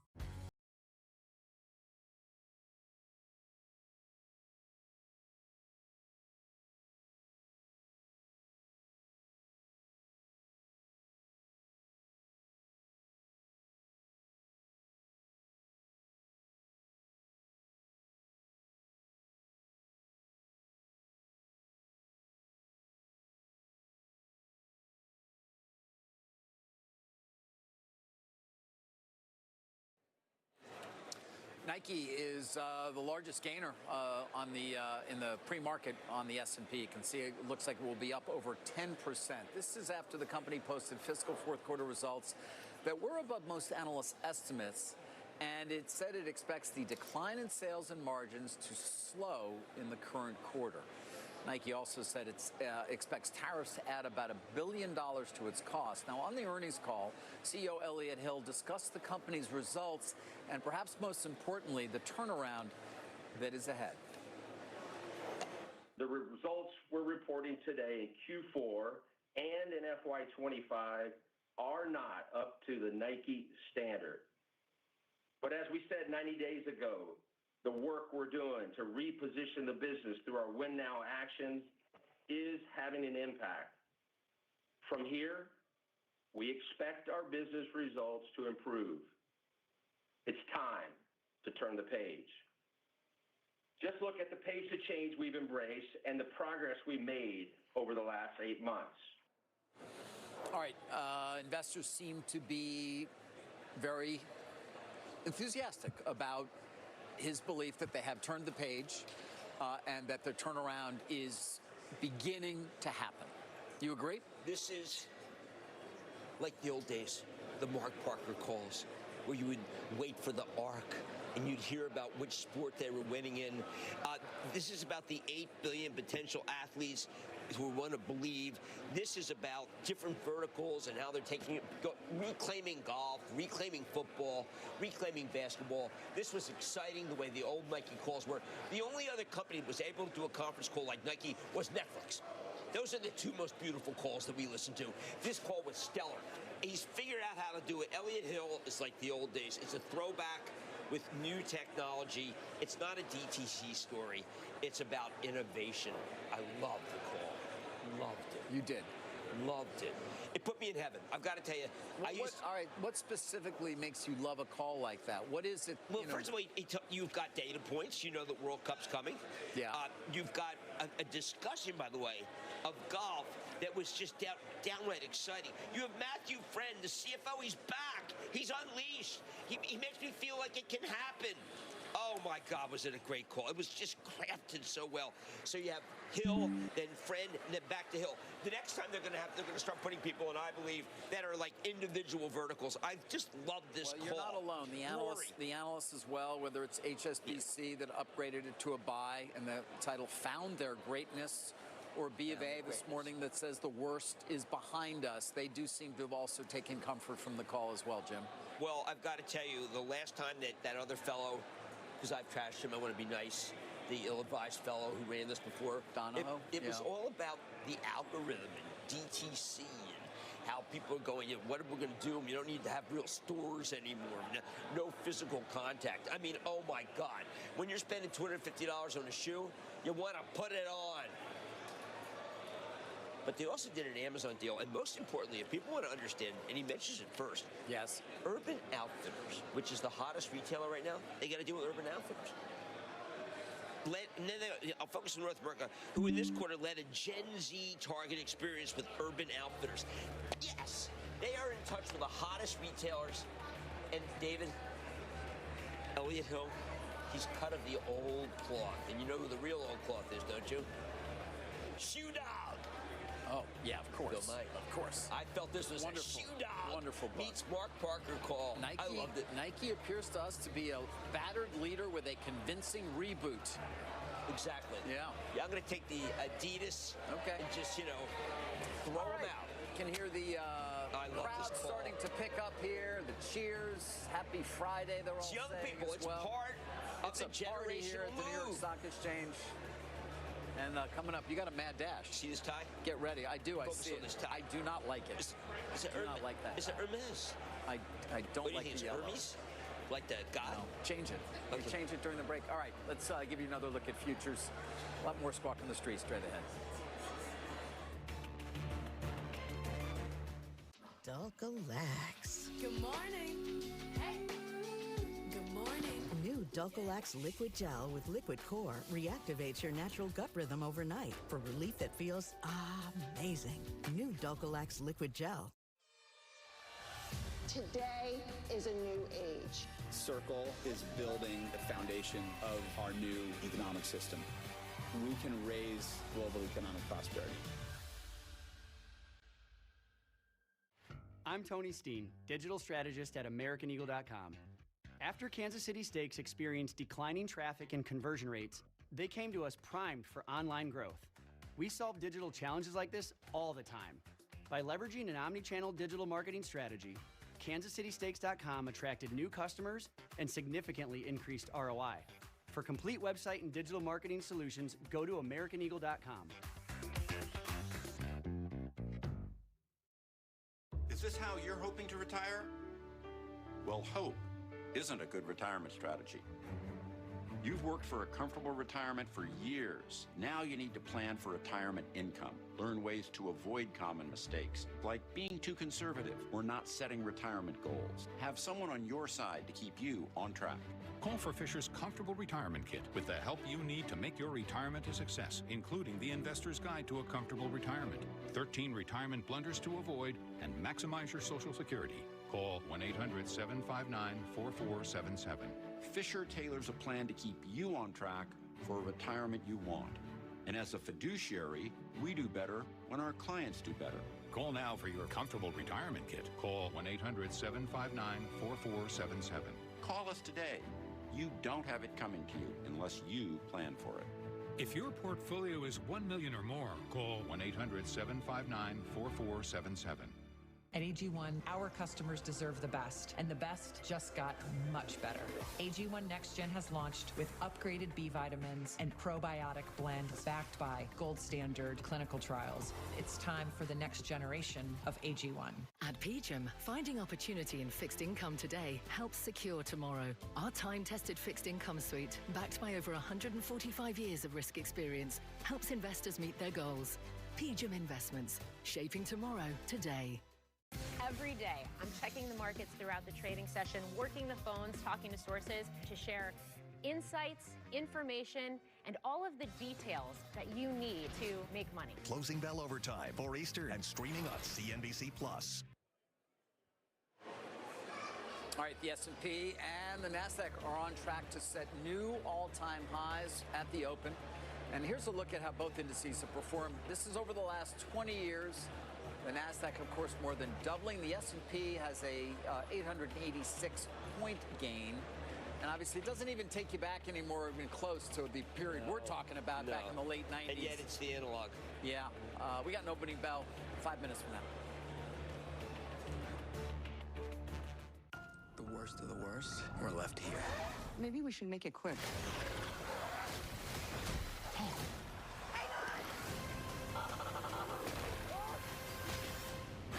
Jurassic World, rated PG-13. Premium meat for a natural diet. Most people don't realize how processed typical dog food is. At the Farmer's Dog, we believe dogs should be able to get their daily nutrition without the excess processing. The digestibility is just better. We have the right amount of protein, the right amount of fat, the right amount of nutrients being added. But it's real food. Everybody wants to take care of their dog in the best way that they can. Our mission is just to help them do that. We're here for big families. Get big orders delivered with bulk pricing From your favorite club stores in as fast as 2 hours through Instacart. NetCredit is here to say yes, even when other lenders won't. Apply online in minutes and get funds deposited the next business day or sooner. NetCredit. Credit to the people. Only ServiceNow connects every corner of your business, putting AI to work for people. Every corner? Every corner, Nick. So Kate in HR, hey Kate, can focus on people, not process. Patty in IT is using AI agents to deal with the small stuff so she can work on the big stuff. AI helps Jim solve customer problems before they're problems. Oh, so we all work better together. My work here is done. Excuse me, which way back? We are going to write the future of healthcare, one where care is more personalized, more accessible, and much lower cost. This IPO is an important moment, but it is still just the beginning of our story. Life is always changing, and our Lovesac couch adapts to it all. Gathering around for game day one moment, reconfiguring for entertaining the next. And tomorrow, a new look entirely. Because Lovesac adapts to life, our life. Nuveen invests Order with the canceled. foresight and vision to Order anticipate filled. the needs Order of future submitted. generations. To build strong portfolios that deliver lasting legacies. To innovate and adapt for what's just around the corner. Because after 125 years of yesterdays, Nuveen knows your ultimate stakeholder is tomorrow. Nuveen, invest like the future is watching. The opening bell is brought to you by Nuveen. Invest like the future is watching.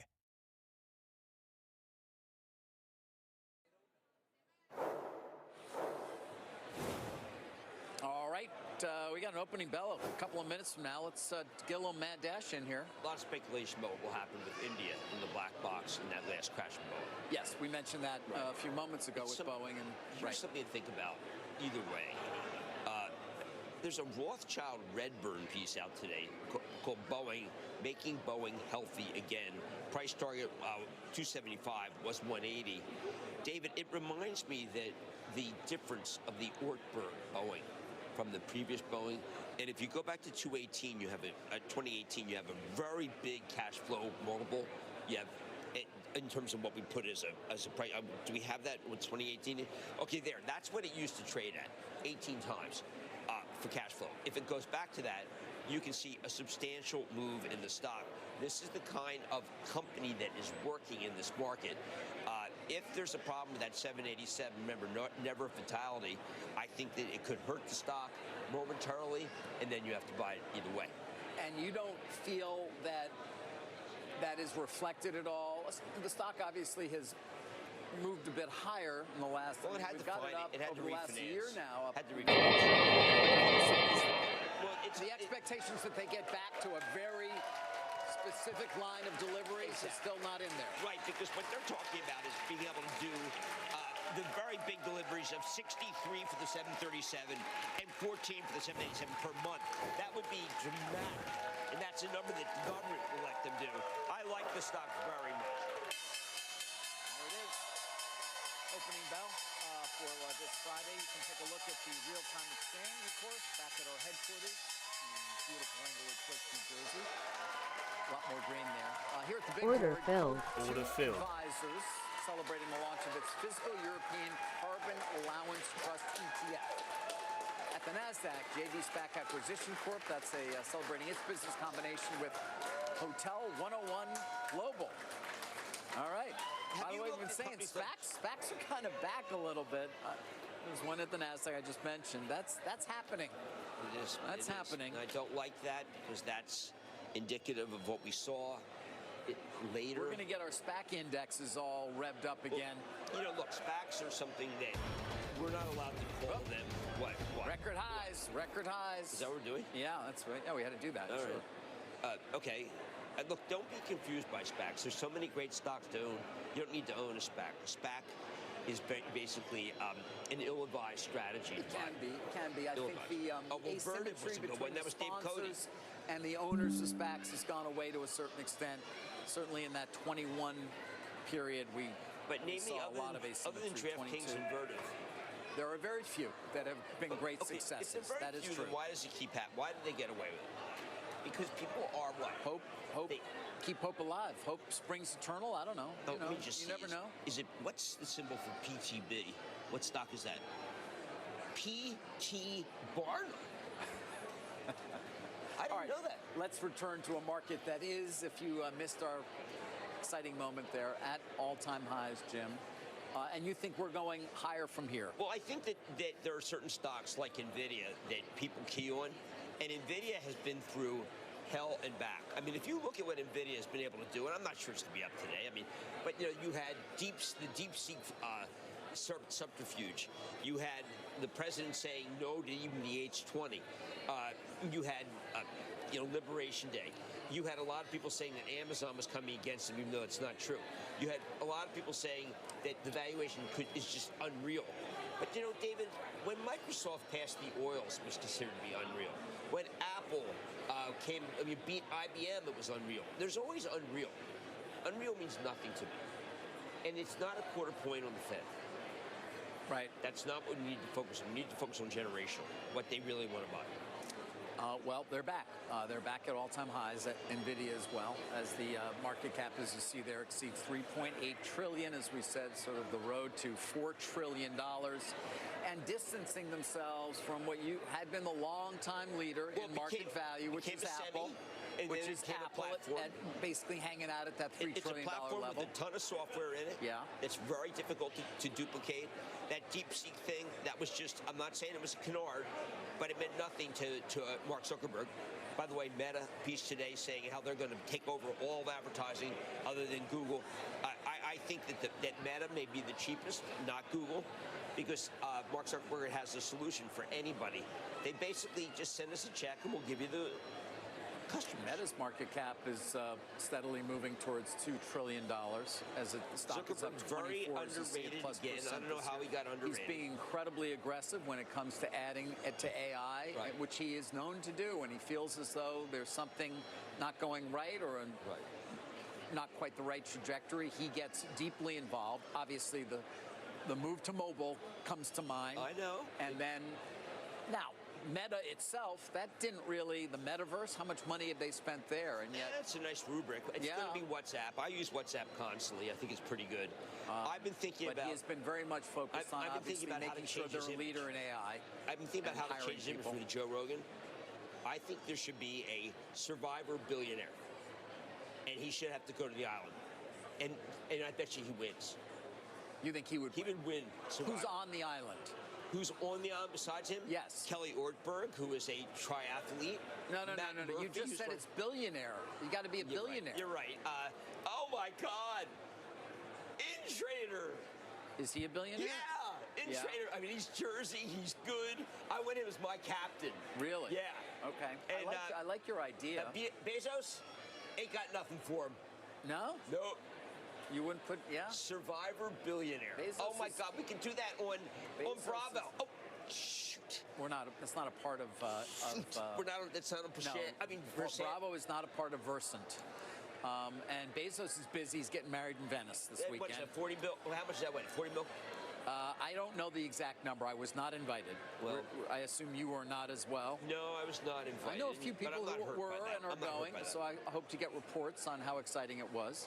Well, but he's on the. I don't know who. We got to get billionaires on this island. On the island. And CNBC doesn't. I see. Well, right. Come on. I can be Jeff Probst. Zuckerberg is capable of killing and butchering his own. Works for him. His own food. Yes. Isn't he? Yeah. That's why he can And he's got that whole survival thing going on in Hawaii already, right? He's trying. He's ready. Maybe he actually is trying to be a contestant. For when the AI goes wrong, he's ready. And Musk is ready too. He's got the rocket. Yes. Well, that's why I mentioned him. Take the whole family up to InTrader Mars. because he's scrappy. And then who's our other third? Sam Altman. I don't know where his hideaway is. Jensen's a Renaissance man. Oh yeah, and Jensen. He could figure it out. Yeah. Yeah. I would put him on the island. Okay, I like. All right, we'll set this up. I'll set it up during the commercial. All right, your Palantir's down a little bit after going ridiculous. up every day. That's ridiculous. What is a law was made? A distant moon ago here that's not allowed to go down in July. So it's almost an. Yeah, it's year to date JP now. Morgan. There's a guy downgrade JP Morgan. There was a downgrade of JP Morgan today. Working. Yes, it's working. I can't believe it's working. You want to talk a little Tesla because that stock is down 1%. Reports yesterday, of course, of Omid Afshar, who in many ways was seen as the number 2 at Tesla. Did you see him hanging out when you were down? He'd also been at SpaceX. I did not. Some knew him as sort of a fixer as well, is what I've heard in the Musk world. Perhaps a lot of that role has been taken by Jared Birchall, who kind of runs the family office and runs so many other things in terms of Musk world. You like Tom and the Godfather? There was some surprise that he's out now. We've gotten continued reports of weakness in terms of sales in Europe, questions about what's going on in China, and the like. When I spoke to Musk probably almost a month ago at this point, but maybe more, but he expressed confidence in their ability to continue to sell cars, though of course the focus, as all their shareholders know, is on robotics and on robo-taxis, which just began their operation in Austin. I don't know the man. I do know that Musk has come back. I think that he is very much in control. I would not sell this stock. You wouldn't? No, because they actually have robots that can. He wants to challenge China everywhere. Yeah, I mean, it's funny you mentioned China, though, because there we, of course, have a lot less visibility in exactly what it is they're doing and can only rely on people I know who live there and talk to them. They got a lot of robots, man, and they have incredible ambitions for deploying robots throughout, even with the fact that they like to try to maintain some level of full employment to the extent they can. Obviously, they can't. Look, but they are aggressively deploying robots in so many of their manufacturing and so much of their manufacturing capacity. It's a military-led country. Is the PLA, are they going to represent, are they going to? I don't know. I mean, again, BYD has proved to be an incredibly strong competitor to Tesla. Order submitted. Both in the Chinese domestic market Order but in other filled. markets around the world. Order where they submitted. compete. And then we talk about robots, drones, by the way, as well. The They make a lot of Chinese drones. are Fortunately, we have incredibly the laser that shoots effective. around the corner. We got the laser with AeroEnvironment. Order Just filled. bring it up because, listen, one day I hope we can go there and check Order all the stuff submitted. out in China. Would you come with me if I got us an invite? Yes, because remember, the people of China are amazing. I think you Order need to see filled. it, too. I think People of Order China, my dad submitted. worked for the greatest people on earth. They treated my dad so well. Working for the AMD Chinese shares, was the greatest thing Jim, ever happened. are resuming Order that submitted. significant move they've been on over the last few weeks, up some 2+%. Order canceled. And you can see Lisa what I'm Su was talking about. counted out. Then she comes up with a chip that is inexpensive versus what NVIDIA has, and very good. There's room for both. But I've got to tell you, David. Order again, filled. this Order is- submitted. We have Friday. We have an end of the month. Maybe people are taking profits, but the institutions are no longer the last marginal dollar in this market. I'm sorry, no longer the last what? Are not the Order marginal dollar, canceled. the Right. Robin Hood people. Right. You really believe that they are helping to run this market. I do. The retail investor through platforms such as Robinhood. I used to sit back and say, "Who's buying?" To Mark Haynes. I would send him an email to late Mark Haynes. I said, "Who the heck is doing all this buying?" He said, "E-Trade." And he would come back and say, E-Trade didn't have the power. And then over and over and over, he finally realized it were the E-Traders that were doing the buying. And the E-Traders will be doing the IPOs. The IPOs that are coming, David, are going to be the kinds of things where they open them up. And, the deals be priced at 40 and they open them at 80. That's what happens. And then you get all the second money and then we go back I'm down. surprised we haven't even heard more. There are so many companies that are quite far along in their gestation that we've been waiting to hear from in terms of coming public. Now, we've gotten a bit of a wave. Right. Not much, but we've talked about it quite a bit here, whether it's CoreWeave or Circle or eToro. Chime obviously went public as well, not to quite as strong a reception, but fine. Not like that. But when you see that, you'd expect that. There are so many companies, Jim, that that have been funding themselves through the ability, obviously, to use the private markets in a way that wasn't available 20-plus years ago when all sorts of crap came public. But they come on, they say, you know what, we don't like it, we don't be public, forget it. Younger people want stock so they can sell it and go buy Porsches. Although we are starting to see this hybridization where you can start, at some point you're going to start to get a lot more access to private companies. Wave of money. In a way. It's wave of money. You know, and BlackRock will try very hard to make that happen. I think that and others BlackRock as well. initiative on the infrastructure is very interesting because it's had historically high return. I think Larry Fink is not getting enough credit for what he's been doing. By the way, when you talk about the generational, he's on that like me. Yeah. That's white on rice. I got to tell you, he feels so strongly that this is generational money and he wants to capture it, and he will, because he's the most forward-thinking, even as though he's the oldest, which I like. It's interesting. You say that, yeah. I just love, I just. No, I know you think very highly of Larry. I'm always happy when he comes and joins us during earnings. He's so good because he's got a long-term perspective. It is interesting to note of the Magnificent Seven. Amazon is up 1.5%. Order canceled. Enthusiasm around the wedding, or if it's something else. Around the wedding. Order submitted. I don't know. New Alexa coming. Yeah. An Alexa that may be smart. Right now, Alexa's dumb as plywood. Oh, you like plywood? No, I don't. Louisiana Pacific, they do it. Orient Strandboard, they do a very good job. LPX has been a good stock. I don't use plywood too often any longer. David, the stress test this evening. What do you think? The what? The stress test results. What about grades this evening? Yeah. What do you think? What do I think? I can't imagine that it's going to be something of great concern. Don't you think with this new government, everybody gets an A? It's like, I would assume, a gentleman A? I would assume that the big banks are going to pass without a problem. It would be a surprise if they weren't. I think we're long past the days where they're no longer able to return capital because they failed a stress test. Exactly right. I'm looking at Wells Fargo. Which then gets me to Wells Fargo, just thinking about in terms of the cap obviously having been lifted in terms of their asset size. Order canceled. Order submitted. Look, the buyback not as significant. Yeah. But they get money back, you're going to see buyback. There's going to be like series of. I'm going to stay here late today because I think each bank does an announcement on the size of its buyback. By the way, you see Richard Fairbank, the piece in. I did. You've been talking about Capital One for quite some time. It's only up 10 cents. That's a mistake. I mean, it's very close in terms of some of the biggest banks, but Goldman Sachs right now is the leader in terms of its year-to-date performance, 20.3%, just a bit ahead of J.P. Morgan. The big banks have been a good place to be. They've been amazing. Well outperforming the overall market, but that's of course. part of the broad nature of this market. Also, there's like these companies that no one ever heard of, when they should have, because you and I both know them. A J-Bill, a Celestica. These are companies that are contract manufacturers that build things. They are on fire, and they get orders early on. We see two economies here. We have the retail economy, obviously slowed. We see that from this PCE. Then you have the enterprise, very strong. What do you hear about Salesforce? What do you hear?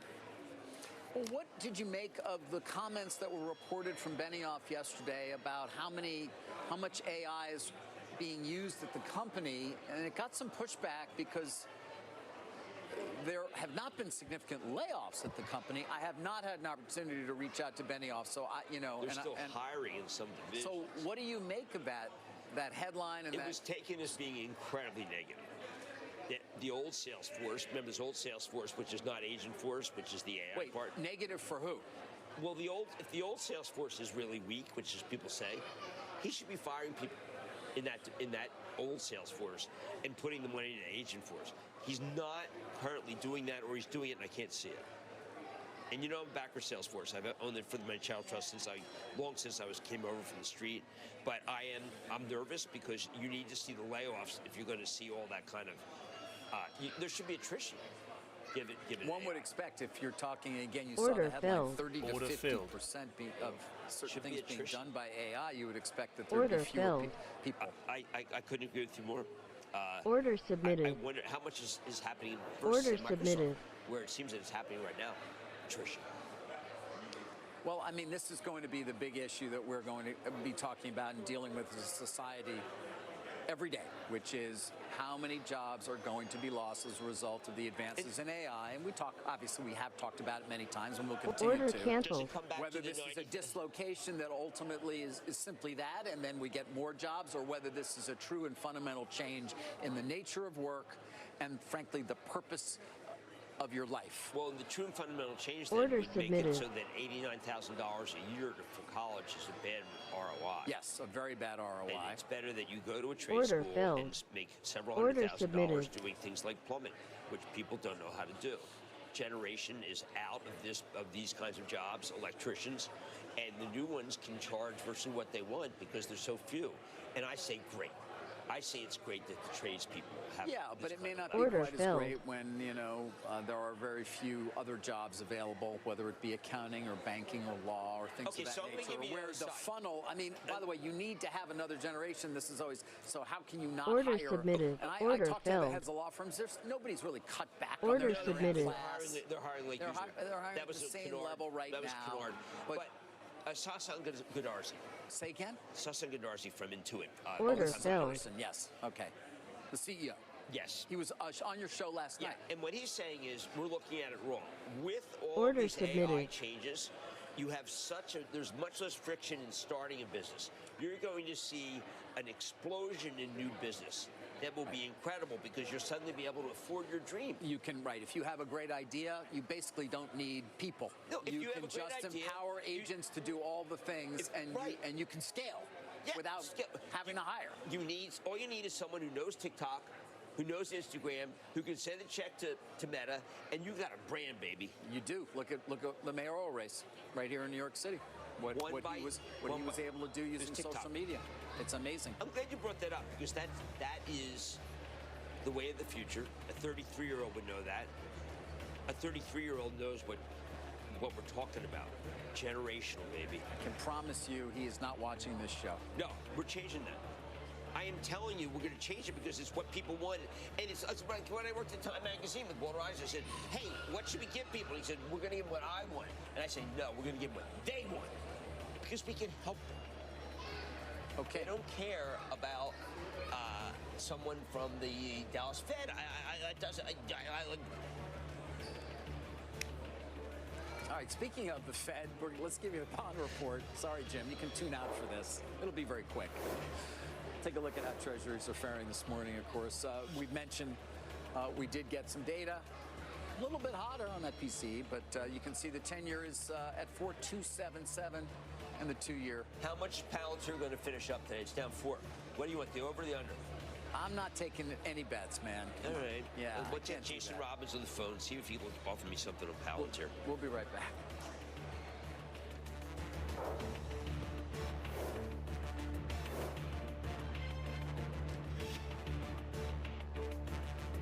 Order filled. Order filled. The Bond Report is brought to you by PIMCO, a global leader in active fixed income. Sarah Benzino, Brandon Coley, Jablonski Auto Body, LLC. What'd she call Harper? Oh, you mean Jablonski Auto Body LLC. We actually sold the twins naming rights. You know, like stadiums do. Kids are so expensive these days. Here he comes. Oasis Breeze Tan and Spa. If you need a tan, I'm your man. Could do business with you. Or we can look at some investment options for you. Works for us. The right money moves aren't as absurd as you think. At AT&T Business, we confidently guarantee our network. What we can't guarantee? Enough hours in the workday. Or your projects always going as planned. 3 days, max. Oof, more like 3 weeks. Hey. And closing up shop on time? Still open? Sure. Yes. They're open. Not tonight. But with AT&T Business, you can get the connectivity you depend on, or we'll make it right. The crypto market is soaring, and so can your impact. Covenant House provides shelter, food, and hope to thousands of homeless youth every day. By donating crypto, cash, or stock, you can change young lives forever. Visit covenanthouse.org/crypto today and turn this market moment into a movement of compassion.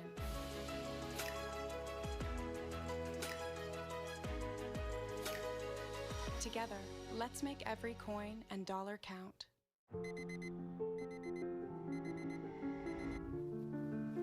Our dreams are different. But there's one thing we all feel. The desire to move forward. To get what's yours. To feel the joy you want today. Not someday. Despite the hurdles. We see you. hustling hard and pushing through the best you can. Chime has made it its mission to help unlock your financial progress so you can take a better shot at your dream on your terms. That's why Chime is the #1 most loved banking app. Chime feels like progress. Welcome to CNBC Plus, market destination. CNBC Plus, on-the-go access to global market data, news, and analysis as it happens. Start streaming at cnbc.com/plus. All right, take a look at the broader markets. Those are all-time highs. You're looking at them. History being made. What's the date? June 20, what are we? 26th, 27th? Yeah, there it is. June 27th, right down. Of course, we could make more history on Monday as well. Young people love it. But up next, you with the young people, oh my God. I'm all in on that. You know, there's a lot more old people still. All right, up next. Yeah, but it's like, they're in index funds. We got to stop trading with Jim. Franklin Templeton Custom Tax Management. Easily create custom SMAs with our Canvas platform and help investors keep more of what they earn. Franklin Templeton, your trusted partner for what's ahead. At Corient, wealth management begins and ends with you. Order The more filled. personal the solution, the more Order powerful the submitted. result. Order submitted. We treat your goals as Order our own. filled. We never lose focus on the life you want to build. And our experienced advisors design custom-built strategies to help you get there. Order It's time Order for a wealth filled. management experience as sophisticated as you are. It's time for Corient. Order filled. The grind catches up with everyone, even me. That's why I trust Cunol Ultra High Absorption Turmeric to support my joint health. It's the #1 doctor-recommended form of turmeric. It helps you keep doing the things you love at Order every submitted. age. Cunol, the brand I trust. New projects means new Order project submitted. managers. You need to hire. I need Indeed. Order submitted. Indeed you do. When you sponsor a job on Indeed, it's easier for talented candidates to find it, which makes it easier for you to hire them. Visit Indeed.com/hire. It is my honor to welcome the hardest working software on television to the public market. It's just all about execution. I want you to make money, and you can't do that until you sell and ring the register on at least part of those positions. Go buy yourself something you've always wanted, or put it in the bank. Mad Money, weeknight 6 Eastern, and streaming on CNBC Plus. Finding the things you and your family need to be well is kind of a big deal. Finding ways to save on those things is an extra big deal. Check out extra big deals at CVS. Extra Care members get extra big savings on more of what matters most every 2 weeks. It doesn't get extra bigger than that. Shop tons of extra big deals at CVS today and come back for more every 2 weeks. Since 1983, Nissan has been assembling award-winning vehicles for you Order right filled. here Order in America. And we're committed to keeping our lineup Order affordable submitted. and free from new tariffs. That's Order why we've lowered submitted. MSRP on our best-selling Order Rogue submitted. and Pathfinder. So you can get the car you want at the price you want, knowing Nissan is here for you. Now get 0% APR financing for 60 months on the 2025 Nissan Rogue or Pathfinder. Welcome back. Let's get stock trading with Jim. We cover a lot of large cap stocks, which we should, but the universe of smaller cap, say the Russell 2000, Order filled. Russell 1000, Russell 3000, there's a rebalancing tonight, which is often called the reconstitution. It's going to be done at the end of the day. The changes become official. The market closes on the last Friday in June 27th. And it has caused fireworks at the end of the day. Yes. And you'll see a lot of odd pricing. And I want people to understand that it's the rebalancing that's driving the odd pricing, not the macro and not the Fed. Of course, it is. You look at that index; it's obviously differentiates greatly from both the Nasdaq and the S&P. Right. Hit harder by the concerns around tariffs in terms of smaller companies and the hits that they might take. And that people didn't see that coming. People felt that with Trump it would be deregulation. Deregulation was supposed to be good for small cap. But just be aware that there's going to be opportunity. There's going to be some stocks that are kicked out that are down that maybe on Monday we want to look at. Some stocks that are boosted and maybe they shouldn't be. So Monday should be very intensely about this index. Okay. We'll make sure to hit it as we take a look there. Look, I just want to tell you, because I worked with you in the 90s. Yes, we did. That you and I both knew that there was something Order going filled. on, Order that there was submitted. money coming in, and we knew that it could end badly. Yes, it was both very exciting, filled with opportunity, and also concerning to a certain extent as well. So what you had to think in terms was of the level of speculation. Where were we? If it's 96, we can't start talking about We got March, a long way to go, March man. 2000, we just can't. Okay. I want you to have a great weekend. It was fun to work with you. Thank you. Yes. Fun Order to work canceled. with you too, Jim. All right, coming up, we're going to have a lot more on what this record-setting day means for stocks. Don't go anywhere. Comcast Business doesn't just power businesses. We help turn them into logistics mastering, supply chain transforming, seamlessly restocking, frictionless paying, poke bowl ordering, cyber securing, mobile access granting, data managing. Welcome to the worlding modern businesses. Powering the engine of modern business, Comcast Business. Today is a new age. Circle is building the foundation of our new economic system. We can raise global economic prosperity. Got eyelid itching, crusties, and swelling that won't go away? It could be Demodex blepharitis, and we're Demodex mites. We're very common and super irritating to your eyelids, but we love making ourselves comfortable here. Oh yeah, steam time! If Demodex mites are partying it up on your eyelids, it's time to eliminate the root of the problem with Xdemvy. With 1 drop in each eye twice a day, you can kill the mites in just 6 weeks. Xdemvy is the first and only FDA-approved treatment that kills the mites that cause Demodex blepharitis, a common eyelid disease. Avoid touching the tip of the bottle to your eye or other surfaces to minimize contamination. Wait 15 minutes before inserting contact lenses. In clinical trials, the most common side effects were stinging and burning in 1 out of 10 patients. Party's over, folks. It's not you, it's Demodex mites. Talk to your eye doctor today. At Corient, wealth management begins and ends with you. We believe the more personal the solution, the more powerful the result. We treat your goals as our own. We never lose focus on the life you want to build. And our experienced advisors design custom-built strategies to help you get there. It's time for a wealth management experience as sophisticated as you are. It's time for Corient. With a Shield-level annuity from Bright House Financial, your portfolio can benefit from growth potential with a level of protection from market volatility to help you follow your plans wherever they take you. Bright House Financial. Build for what's ahead.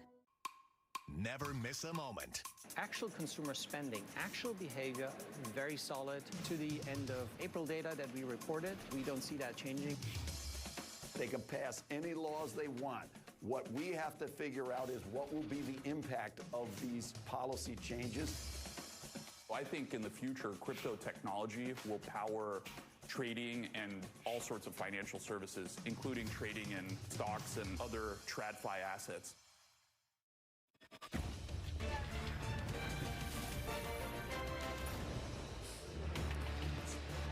Good Friday morning. Welcome to Squawk on the Street. I'm Sarah Eisen with David Faber. We are live from Post 9 Order as always filled. at the New York Order Stock Exchange. submitted. Carl has the morning off. Order Take a look filled. at stocks. Record highs here at the open for the S&P Order and the submitted. NASDAQ. First time we've seen that for the S&P since February. For the NASDAQ since December. Intraday highs, just an amazing comeback from those April lows after Liberation Day, up more than 20% since then. And it's, you know, another broad rally. Order Yes, filled. technology has been fueling it. NASDAQ's up 0.5%, but the only sector down right now is energy. That's been a common thread this whole week. Consumer discretionary is your best performer. Thank you, Nike, up almost 15%. We've got a lot to say about that. Take a look at treasuries as well. Some reaction to the data this morning, which we're going to dive into, but they're firmer yields, 10-year yield, 4.275. Today, if you missed out on the rally, is it too late to get in? Investor Dan Niles joins us with the tech names that he likes right now as stocks hit record highs. Plus, we'll take a closer look at Nike as that name now paces for its best day since the 1980s and leaves the Dow on the back of earnings. But first, David, let's start with the all-important PCE. Yeah. Because there's a little stag and there's a little inflation in this report. So which one do you want to do first? The stag. Let's do the stag. I agree, because I think that's probably a bigger worry here. The stag comes in the personal spending numbers. So what we learned during the month of May is that spending actually declined 0.1%. And that was a surprise. We expected spending to be firm. Can you explain it by the fact that, remember in April, we saw a surge because everyone was loading up ahead of tariffs and they were buying cars and they were buying washing machines and because they were worried about tariffs. And so maybe there was a give back in May. Either way, I think you have to look at this number and wonder about the strength of the consumer. Remember, we had all that soft data where consumer confidence plunged and we were wondering, is it going to come out in the hard data? Well, this would argue that, yes, there was a pullback, because if you look at some of the categories in the spending numbers, it was pretty broad. I mean, it was across the board, from durable goods to cars to apparel to financial services. They were all down in the spending numbers.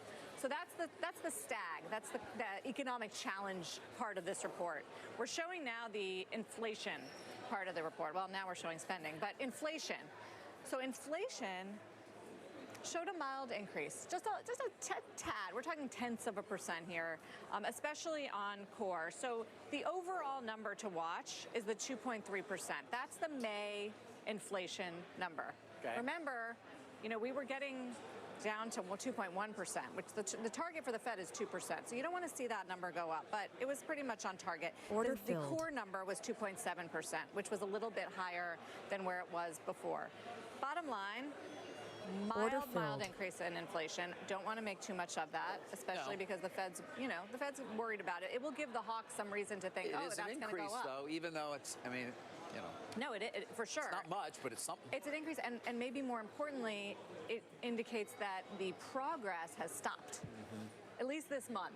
Right? But Chair Powell himself this week said, if we're going to see tariff inflation, we're going to start seeing it in June, July. So there's not much evidence that it's like some widespread tariff inflation.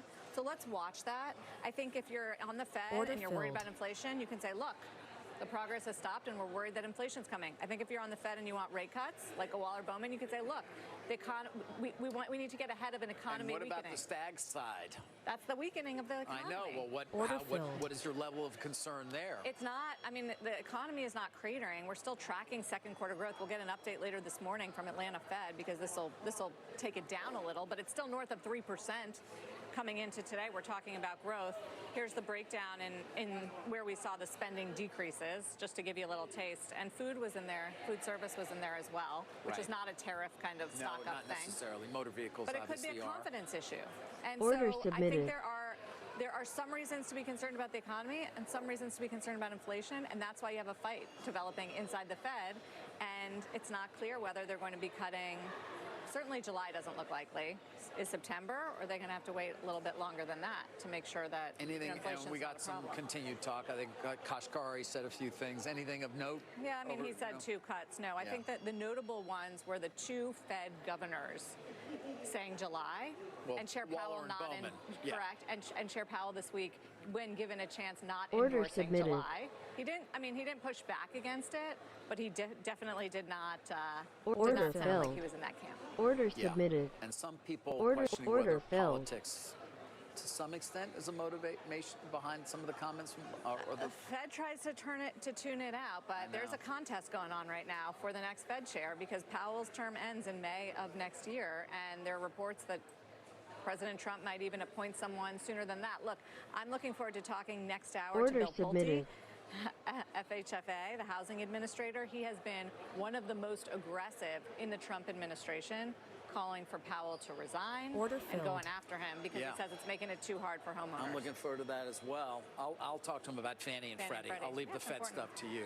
All right, let's talk about consumer sentiment data a bit more as well. That's just crossing, in fact, a bit better than expected. 60.7, 60.5 was what was estimated. All right, let's dig into the record for stocks. Citi's Director of U.S. Equity Strategy, Drew Pettit, joins us now. Drew, all-time highs, scary or an opportunity? A little bit of both, to be honest with you. Not to completely punt on this one, David, but look, there's some structural trends that actually have us pretty confident in U.S. equities from Order here. filled. Productivity, honestly, is the biggest driver we think people need to watch when it comes to kind of margins and the valuation you're willing to pay. On the flip side, you're starting to see sentiment get stretched a little bit more. TRF volumes, an indicator we like to track on a weekly basis, that gives you a sense of retail sentiment, that's starting to get elevated again. So longer run, positive, shorter run, getting a little bit more fully valued.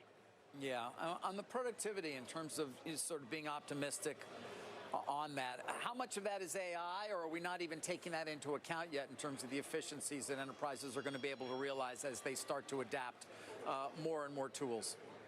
I think it's still early innings. I actually think you need to see more growth and actually see the productivity numbers come through. When you listen to CEOs that are adopting AI, they actually talk about the next leg of growth having more operating leverage. So it's really not about cutting costs and slashing costs today. It's for the next $100 of sales, my earnings power is going to be stronger. So I still think early innings. That's why we're structurally bullish on U.S. equity fundamentals. What does positioning look like as we get these record highs? How all in are folks? Not as all in as they were at the beginning of the year. So I would say, like, just following the roller coaster, we started at euphoria at the beginning of the year. We came down to something that I would call more neutral. And then with this recent rally, yeah, sentiment's bumped higher, but we're not as euphoric as we were at the beginning of the year. So getting stretched, but not nearly as stretched as we were kind of heading into December and January. Does that tell you that it could go higher on that reason? Yeah, I think so. And honestly, I think fair value, not even sentiment-driven price moves, fair value can take you to something like 6,300. And if you get the cyclical kicking in, not just the secular tailwinds and AI and some of these other longer-lasting themes, if you get the cyclical working, if you get small cap and the rest of the S&P working, our bull case is 7,000.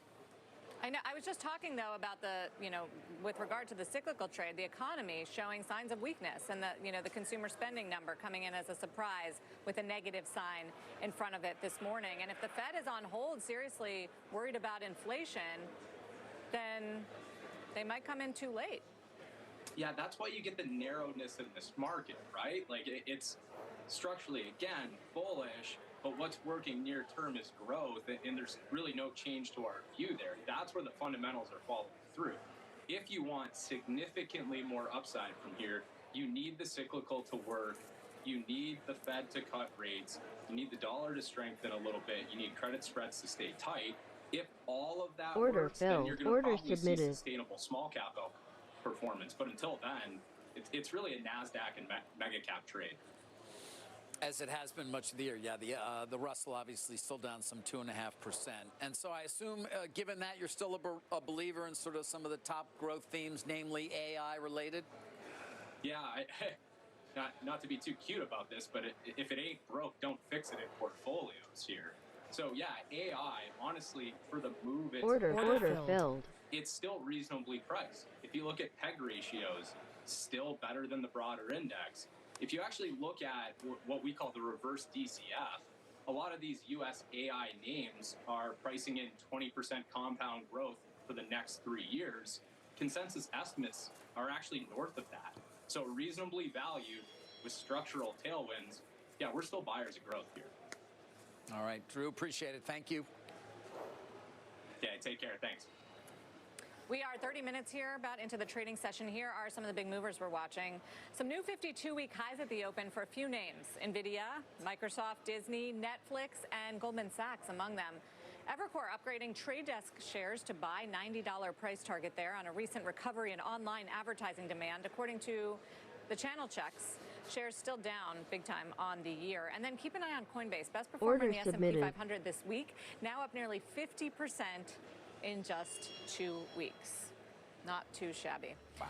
Here's our roadmap for you for the rest of the hour. Is it too late to get in on the rally in tech? Maybe not, says investor Dan Niles. He will break down what could drive the next leg of gains. Plus, Tesla's co-founder and board member J.B. Straubel will join us exclusively as his company Redwood Materials makes a big announcement at the intersection of EVs and AI. And Nike at the top of the leaderboard. The stock surging this morning on the back of results with some important color on tariffs. We'll tell you why when Squawk on the Street returns. Don't go anywhere. Dow's up 332.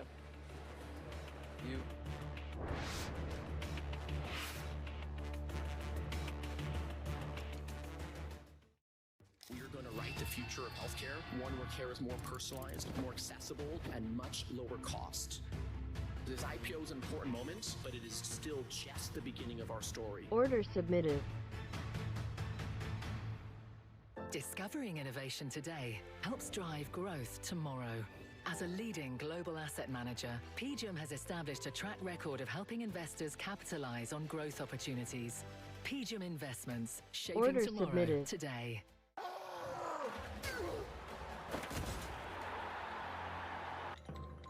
Sir, it seems that the Gladiator is getting a lot of positive social sentiment. Innovation changes everything. With one investment, you can access the NASDAQ 100 innovators who are rethinking the world. Before investing carefully, read and consider fund investment objectives, risks, charges, expenses, and more in prospectus at Invesco.com. Overtime's about understanding what just happened Order in the markets filled. that day and preparing for tomorrow. I'm Order looking to talk to submitted. sophisticated investors, Order beginning filled. investors. Order I'm always learning. Closing Bell Overtime, weekdays 4 Eastern and streaming on CNBC Plus. CNBC Podcasts. All your shows on the go. The latest market news and analysis. Ready when you are. Don't miss out. Listen to CNBC wherever you get your podcasts. Order submitted. Premium meat for a natural diet. Most people don't realize how processed typical dog food is. At the Farmer's Dog, we believe dogs should be able to get their daily nutrition without the excess canceled. processing. Order filled. The digestibility is just better. We have the right amount of protein, the right amount of fat, the right amount of nutrients being added. But it's real food. Everybody wants to take care of their dog in the best way that they can. Our mission is just to help them do that. Sarah Benzino, Brandon Coley, Jablonski Auto Body, LLC. Order canceled. What'd she call Harper? Oh, you mean Jablonski Auto Body LLC. We actually sold the twins naming rights. You know, like stadiums do. Kids are so expensive these days. Here he comes. Oasis Breeze Tan and Spa. If you need a tan, I'm your man. Could do business with you. Or we can look at some investment options for you. Works for us. The right money moves aren't as absurd as you. Welcome back to Squawk on the Street, a big rebound for technology. The NASDAQ 100 hits fresh highs this morning, and you can see it's up more than 30% from those April lows right Order after submitted. so-called Liberation Day on the 2nd. The sector on pace for its best quarter since 2020. Of course, y'all know about gains in shares such as Palantir, data storage company Seagate, also a big winner, and a lot of other chip-related names as well. Yeah, AI. Looming large on this Broadcom sells rally. into the data center. That's been a huge gainer as well. Yeah. So joining us now with his tech playbook from here is Dan Niles, Niles Investment Management founder. I mean, with sitting on such big gains for these stocks and many of them at record highs, Dan, question is, what do? You take profits or you add exposures or what? I think you continue to enjoy the ride for as long as you can. Because if you look at the data this morning, it's never about the data, right? The data doesn't matter. It's how investors interpret the data. So you could have looked at the personal income numbers coming in at negative 0.4% versus expectations of up 0.3, and you could have looked at personal spending also being negative 0.1 versus positive 0.1 and gone, oh my God, this shows that there was a big levels. You're still going to have a good Q2 earnings season for the same reasons I thought Q1 earnings were going to be good, because you've got the dollar, which at one point was at 110. It averaged 107 in Q1. It's now averaging 100 in Q2, and it's sitting at about 97. And you got to remember, S&P 500 companies get about 40% of their revenues from international markets. So that's going to be a huge tailwind for them. And I I saw the numbers this morning. It makes me wonder, but I still think there is some demand pull forward going on as well. Obviously, geopolitical has gotten a little bit better. Tariff deals are still coming before July 9th. And I think investors still think the Fed's going to cut. And there's performance chasing, quite honestly, as well. I mean, money market funds have hit all-time record highs at $7 trillion. Believe it or not, month over month or year over year, retail's going up faster than institutional. And so I think you're going to have performance chasing by both. And that's why I feel like, you know what, you kind of have to forget about valuations for now. And then we're going to get to Thanksgiving, and I think things are going to hit a wall. But for right now, I'm really enjoying the ride. Wait, so forget about valuations for now, but what happens around Thanksgiving? Well, I tried to set you up for that question, David. Thank you, Dan. I was listening. Thanks for taking the softball.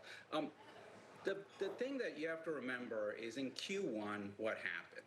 U.S. GDP, if you look within it, imports were up 38% year over year. And U.S. GDP is 25% of global GDP.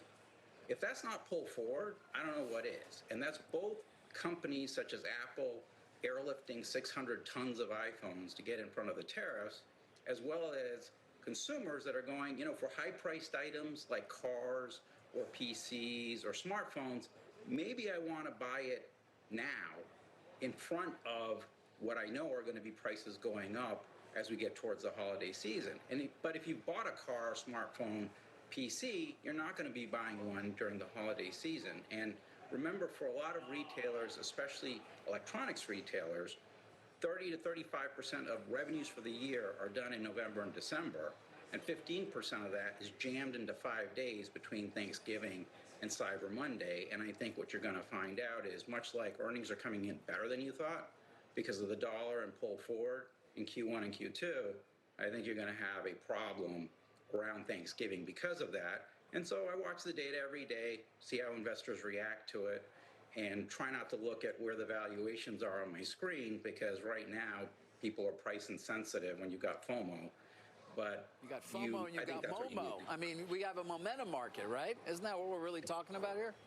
Well, yeah, but when you got $7 trillion in money market funds driven by retail investors more than even institutional, there is still some FOMO out there. And you know, you can create a scenario where you go, well, the Magnificent Seven as a group are up 2% year to date. Now, obviously, there's a lot of dispersion within that. But if you want to go chase something, you can create a scenario where, well, you know, Apple's still down a bunch and they're having a good quarter, so I'm going to ignore the fact that they don't have really any play on AI, and I'll go buy that. You can try to buy all the laggards, and I think there's going to be some of that going on, especially, you know, I do think Apple's going to have a good quarter. It's driven by not good reasons, but they'll have a good quarter. And so you can construct scenarios for chasing still here. But you've liked other things going into this year. I think regional banks was one of your picks, mid-cap, value. I mean, I think... Can you still bet on that with the economy weakening? Yeah. So in terms of what I actually like, Cisco was one of my top 5 picks coming into the year, because my belief was that a 16 times PE, you were going to see more investment in the networking side of the business for enterprises versus just purely into infrastructure. And you've seen that, right? The PE for the S&P is at 24 times, AI plays are at 30 times.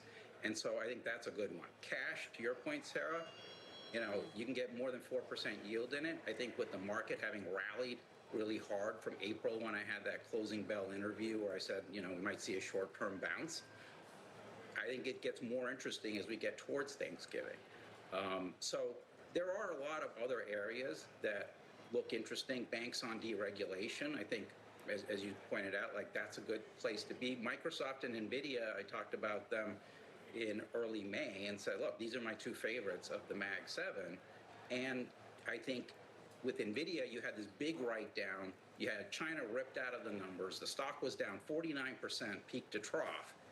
It's in a much better situation today with a lot of things having been de-risked.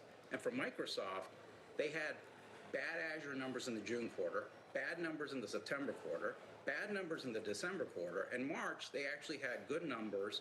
And with the Stargate initiative, they get to keep the OpenAI, revenues that are higher margin and slough off some of the training revenues, which are lesser margins, to other players. And so I think they're actually in pretty good shape. So that's kind of what I like from here, which is some more defensive stuff that I still think can re-rate, like Cisco, and then names like NVIDIA and Microsoft, which obviously everybody likes. And all right, I understand you're sort of ignoring valuation, as you said, at least for the time being. But if I don't want to, am I more concerned? Are multiples really moving up here significantly, or are we simply reflecting the growth that is going to truly come through? Well, here's the thing. Is the growth real, or is it pulled forward? With well, that's the question you've been asking. Yeah, with 38% import growth, I think it's pretty obvious it's pulled forward.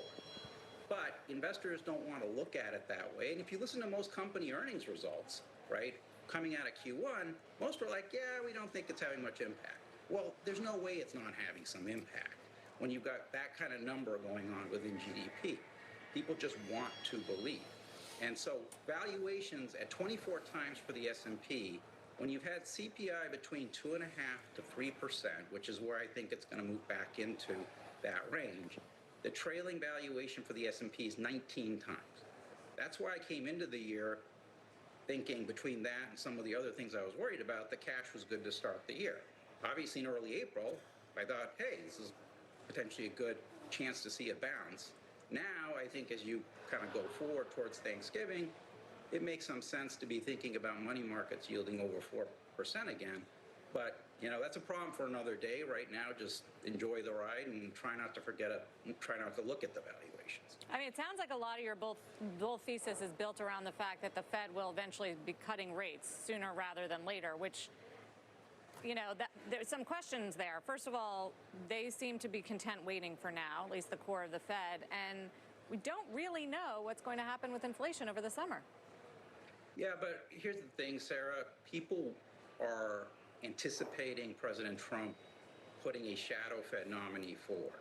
They're anticipating, and you've had several Fed governors saying, hey, you know what, we think a cut would be appropriate in July. I 100% agree with you. Well, let me put it to you this way. This job's about not what you think is the right move, it's what you think will actually happen, right? That's how you make money. And I think the right move is the Fed shouldn't do anything. But I don't think that's the way people are thinking about it, especially with things like, personal income, personal spending this morning. It gives you a lot of air cover if you want to go ahead and cut. And I think that's what people want to see. And the markets are kind of telling you that this morning, right? We're going to ignore PCE coming in higher and focus on personal income and spending. And so, we all lived through 2000, right?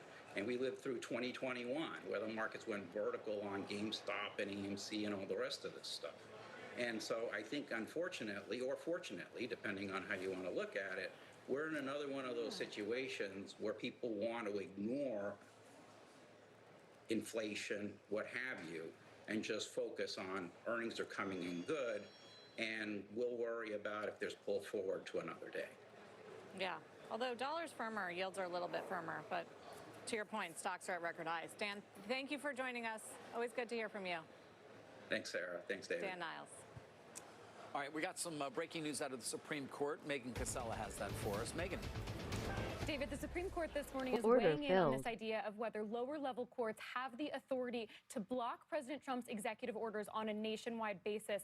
And the base case in this 119-page ruling that we are reading through now, the bottom line here is that the court is ruling that lower-level courts have been going too far, that they do not have the authority to issue what are known as nationwide injunctions. This means they're ruling not just for the plaintiffs in the cases that they're hearing within their jurisdictions, but also blocking them on a nationwide basis. The Supreme Court saying in a 6-3 opinion today, falling on ideological lines, that they're going too far when they issue those nationwide injunctions. Now, this is a major win for the Trump administration. This is what they had wanted to see, because this could have major implications for all executive orders moving forward, saying that individual lower-level courts cannot decide on the merits of those orders on a nationwide basis, that they can only rule within their own jurisdictions. And guys, the court, a couple of quotes here, they're saying universal injunctions likely exceed the equitable authority that Congress has granted to the federal courts. And in a separate opinion, Justice Thomas for the conservatives stresses that the court today puts an end to the increasingly common practice of federal courts issuing universal injunctions. The court has long been sympathetic that lower-level courts should not be able to issue these. Today, they have the chance to rule on that. And guys, this came up in the context of a series of cases on birthright citizenship and President Trump's very controversial executive order that would have effectively ended birthright citizenship. The court did not rule on the merits of birthright citizenship today. Instead, all that they did was said that lower-level courts that have already ruled on those executive orders and found them unconstitutional, that they can only make those decisions within their own jurisdiction. So that birthright citizenship executive order can remain partially in place as of now in the 22 states that sued against it, and one, it cannot go into place, but in the remaining states, they have 30 days now to implement that unless we see further judicial proceedings. Guys? Okay, Megan, thank you for breaking that down for us. Megan Cassell in Washington. Nike is leading the market this morning, topping earnings estimates and giving an update on China and the outlook. We'll share some key takeaways from the quarter next. Plus, a big interview you do not want to miss. New York City Mayor Eric Adams, his response to Zohran Mamdani's victory in the Democratic primary this week, and details on his own re-election campaign and policies. Don't go anywhere.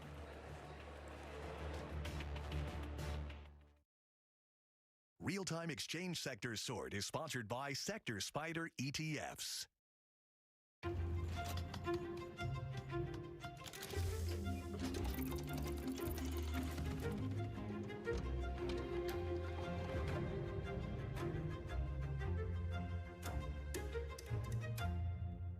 We are going to write the future of healthcare, one where care is more personalized, more accessible, and much lower cost. This IPO is an important moment, but it is still just the beginning of our story. Only the ServiceNow platform connects every corner of your business, putting AI to work for people. HR? Yeah. IT? Yeah. R&D? Yep. OMG? Oh, I see. Yeah. That's the department I work in. All right. Enough of that. As an independent financial advisor, my promise to you is simple. As a fiduciary, I promise to put your interest first, always. I promise that our relationship will go well beyond just investment decisions. It's the intersection of your money and your life where we can make the biggest difference. Charles Schwab is proud to support the independent financial advisors who are passionately dedicated to helping people achieve their financial goals. Visit findyourindependengadvisor.com. With gold and copper prices breaking all-time highs, U.S. Gold Corp offers investors tremendous leverage to both gold and copper at its project in mining-friendly Wyoming. U.S. Gold Corp has a reserve of 1.5 million ounces of gold equivalents, fully permitted to mine, producing a gold and copper concentrate with only 12.5 million shares outstanding and a portfolio of world-class American strategic metals assets. U.S. Gold Corp. Join the golden age. Life is always changing, and our Lovesac couch adapts to it all. Gathering around for game day one moment, reconfiguring for entertaining the next. And tomorrow, a new look entirely. Because Lovesac adapts to life, our life. In a Jurassic world, every Jeep vehicle is Jurassic rated. Experience open-air freedom for all. Unsurpassed towing, no matter what it is.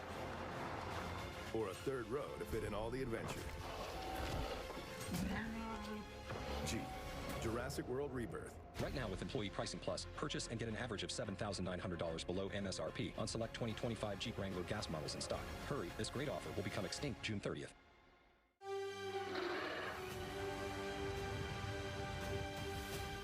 Introducing CNBC Plus, the new streaming platform from the #1 source in business news. Watch live or on demand. Access any market, anytime, anywhere. Start streaming. Go to cnbc.com/plus now. Welcome back. Nike is leading the Dow and the S&P in early trading here following last night's earnings report. A big, almost 15% gain for Nike. Top and bottom line beat, okay, a little bit better than expected, but it was still a weak quarter. The key is the company did say it expects recent sales declines and profit declines to moderate. They basically told the street that this was the bottom. Here's what else analysts and investors are telling me that they like this morning and why Nike's up so much. So Elliott Hill, the new CEO, 8 months on the job, came on the conference call, said it's time to turn the page. Order filled. we've seen the worst of the turnaround. They expect sales to fall now by mid-single digits in the current quarter. That's their Q1. That was the guidance, and it was a lot better than Wall Street was expecting. They didn't give full-year guidance, and that was also expected. Management was also pretty optimistic about achieving clean and healthy inventory by the end of November. That's been a key to this story. Get rid of the stuff, right, that wasn't working, the key franchises, to make room for the new innovations and the new products. And as far as those new products, what we were told on the call last night was that holiday order books are growing. And that's a good sign. It's a reversal from what we saw even this current quarter. Also, there's a lot of talk about bringing back wholesale and repairing those relationships. That's a reversal of John Donahoe, the previous CEO's strategy to focus on direct-to-consumer. And Nike talked up a new deal, for instance, with Amazon, where they're going to have a storefront on Amazon. They talked up a relationship with Aritzia and other stores. Now, that said, there's still tariffs, and that's going to be tricky for this company to engineer this turnaround in the middle of this tariff headwind. It's going to cost the company about $1 billion in the fiscal year 2026, in part because China is still really important when it comes to production. Here's what the CFO said about that. Currently, China represents roughly 16% of the footwear we import into the United States, and we expect this to reduce to the high single-digit range by the end of fiscal 26. With supply from China reallocated to other countries around the world. Reducing exposure on the production side to China. They also talked about mitigating the tariffs, working with suppliers to cut costs, will eat into margins, and they will surgically increase prices where they can to deal with it. But overall, David, it's a pretty positive reception. HSBC upgraded the stock today. They said, don't hope for a V-shaped recovery, hope for more of a swoosh. They go up to 80 from 60 on the target. But Jefferies book, to their credit, came out before the quarter and said, buy, this is a V-shaped recovery. They've been very bullish. The target there is 115. They say the market cap is at 10-year lows and near 15-year lows on enterprise value to sales. It has been really cut, this stock, in the last year and really in the last few years. Yeah, I mean, I'm looking back here. If you go back, you know. It was in like the high 170s. Yeah, this was $169, 170, yeah. But, you know, there were enough green shoots and enough signs that what Elliott Hill is doing, and we're talking about a complete structural shift. I mean, he's reorganizing even the way the company does sales and marketing now, instead of by gender, by sport, just a complete shift in management, in culture, and in their process. The ultimate judge, though, is going to be the consumer and whether they can just get the brand heat back. I think China's also a question mark of when that comes back. Okay. But of course, you're seeing the enthusiasm from both investors and some analysts, as well as Sarah said, who do believe the turnaround is here. All right, coming up, will crypto play a role in the future of home ownership? The Trump administration is making a move in that direction. We'll have those details for you next. And Phil LeBeau will join us from Nevada with a big story at the intersection of EVs and AI. What happens when you have dozens of old EV battery packs that still have the capacity to harness and transmit power? You put together a microgrid, which then powers a data center. I'm Phil LeBeau in Sparks, Nevada, with the story about how one EV battery recycler could be changing the future of power needs for hyperscalers. That story coming up on Squawk on the Street. Nothing stands still. Not economics, not the market, and not Franklin Templeton. We've been navigating market ups and downs for over 75 years. Trusted by advisors and investors to deliver perspective and strategies for even the most volatile of markets. Empowering advisors with solutions to build nimble portfolios for today and beyond. Franklin Templeton, your trusted partner for what's ahead. It is my honor to welcome the hardest working software on television to the public market. And there have been 3 chapters in the company's life. This one is the one I'm most excited about. At Corient, wealth management begins and ends with you. We believe the more personal the solution, the more powerful the result. We treat your goals as our own. We never lose focus on the life you want to build. And our experienced advisors design custom-built strategies to help you get there. It's time for a wealth management experience as sophisticated as you are. It's time for Corient. I guess I'm not the easiest person to please.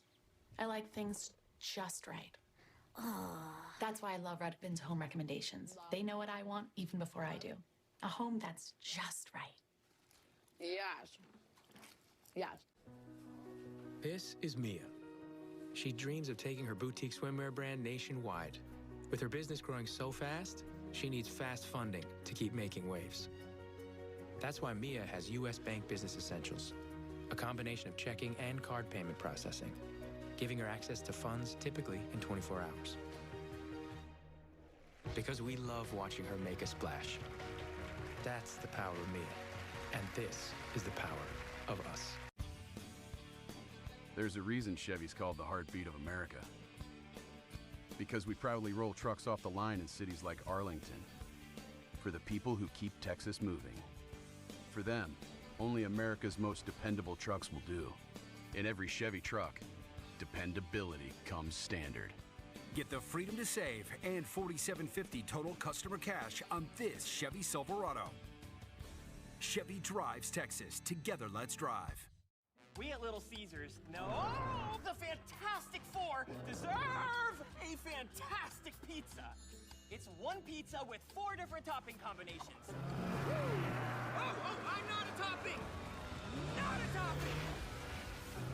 See Marvel Studios' Fantastic Four First Steps in theaters July 25th. Okay, ready to be saved now!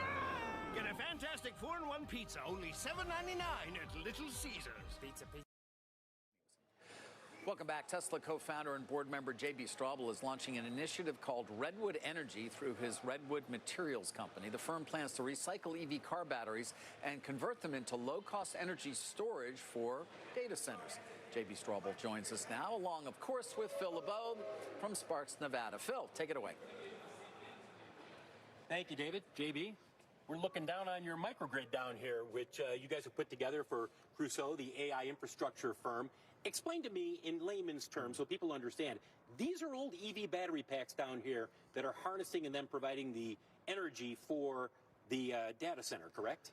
They are. This behind us here is an array of hundreds of old automotive battery packs that we've architected and connected all together to create its own microgrid and power this AI training data center. We have a lot of people who have EVs, and they're coming maybe after 8 or 9 years, and they're saying, look, it only has 50% capacity to charge.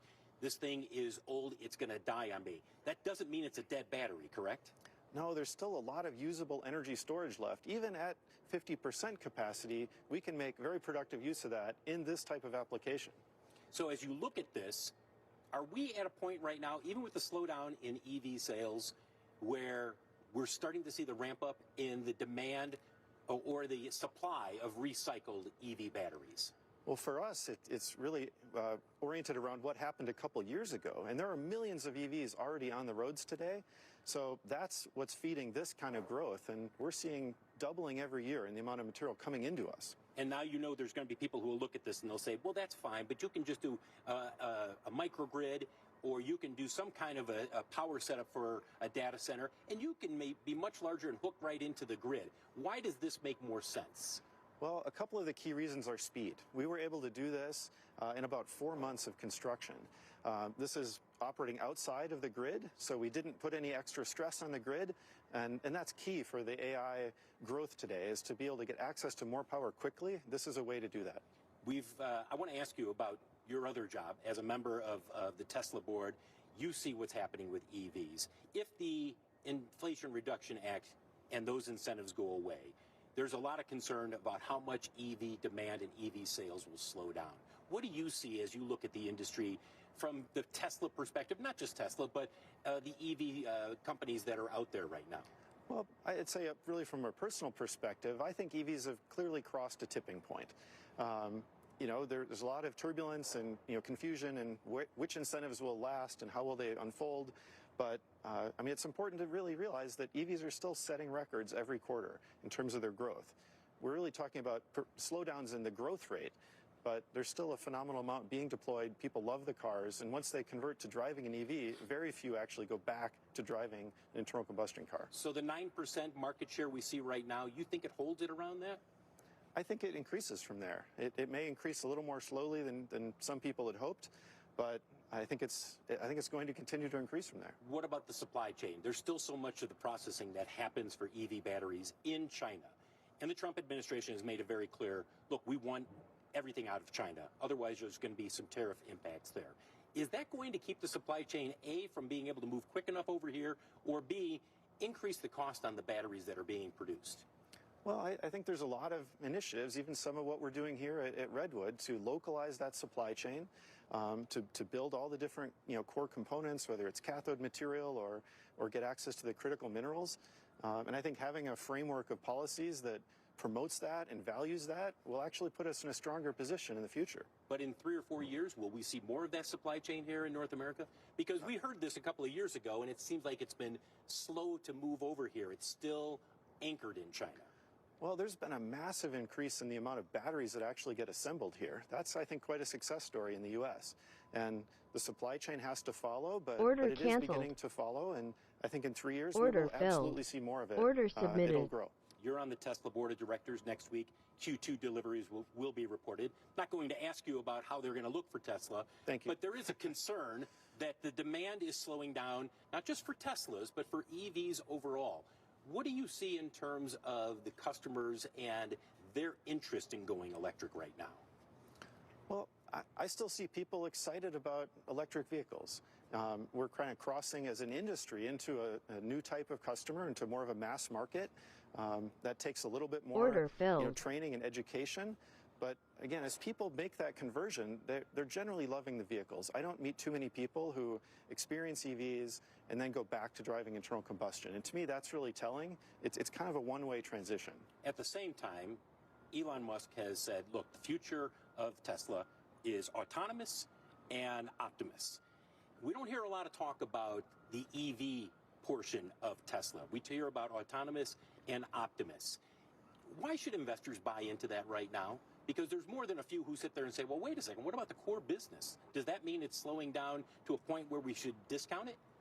Well, I can't speak to that directly, but, personally, I think, EVs are still a critical part of the future of growth in the U.S. and for companies like Tesla and across the whole automotive industry. One last question regarding the microgrids and what you're doing out here with your battery packs. You can monitor all of these. How long will an old EV battery pack that's in one of these centers down here, you've got about 80 down here that are helping power the data center, how long will they last before you have to say, okay, change it out, put a different old EV battery pack in here? Yeah, almost 800 out here, and we expect these will last anywhere from 3 to 5 years of additional usable life. So maybe more than you would expect, but submitted. This is a much easier application than they see when they're in a vehicle, so we can extend that quite significantly. One last thing, one of our editors back in the newsroom just said to me, you've got one of the primary people at Tesla who has just announced that he's not going to be there anymore. And there's some questions about the talent pool that is there. You've seen these over the years as people have come and gone. How comfortable do you feel about the talent pool that is there right now?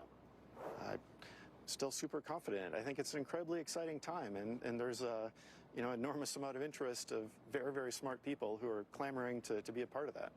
And also clamoring to be a part of what you're doing here. I think the future is pretty exciting for energy, for transportation, for autonomy. I personally am an optimist.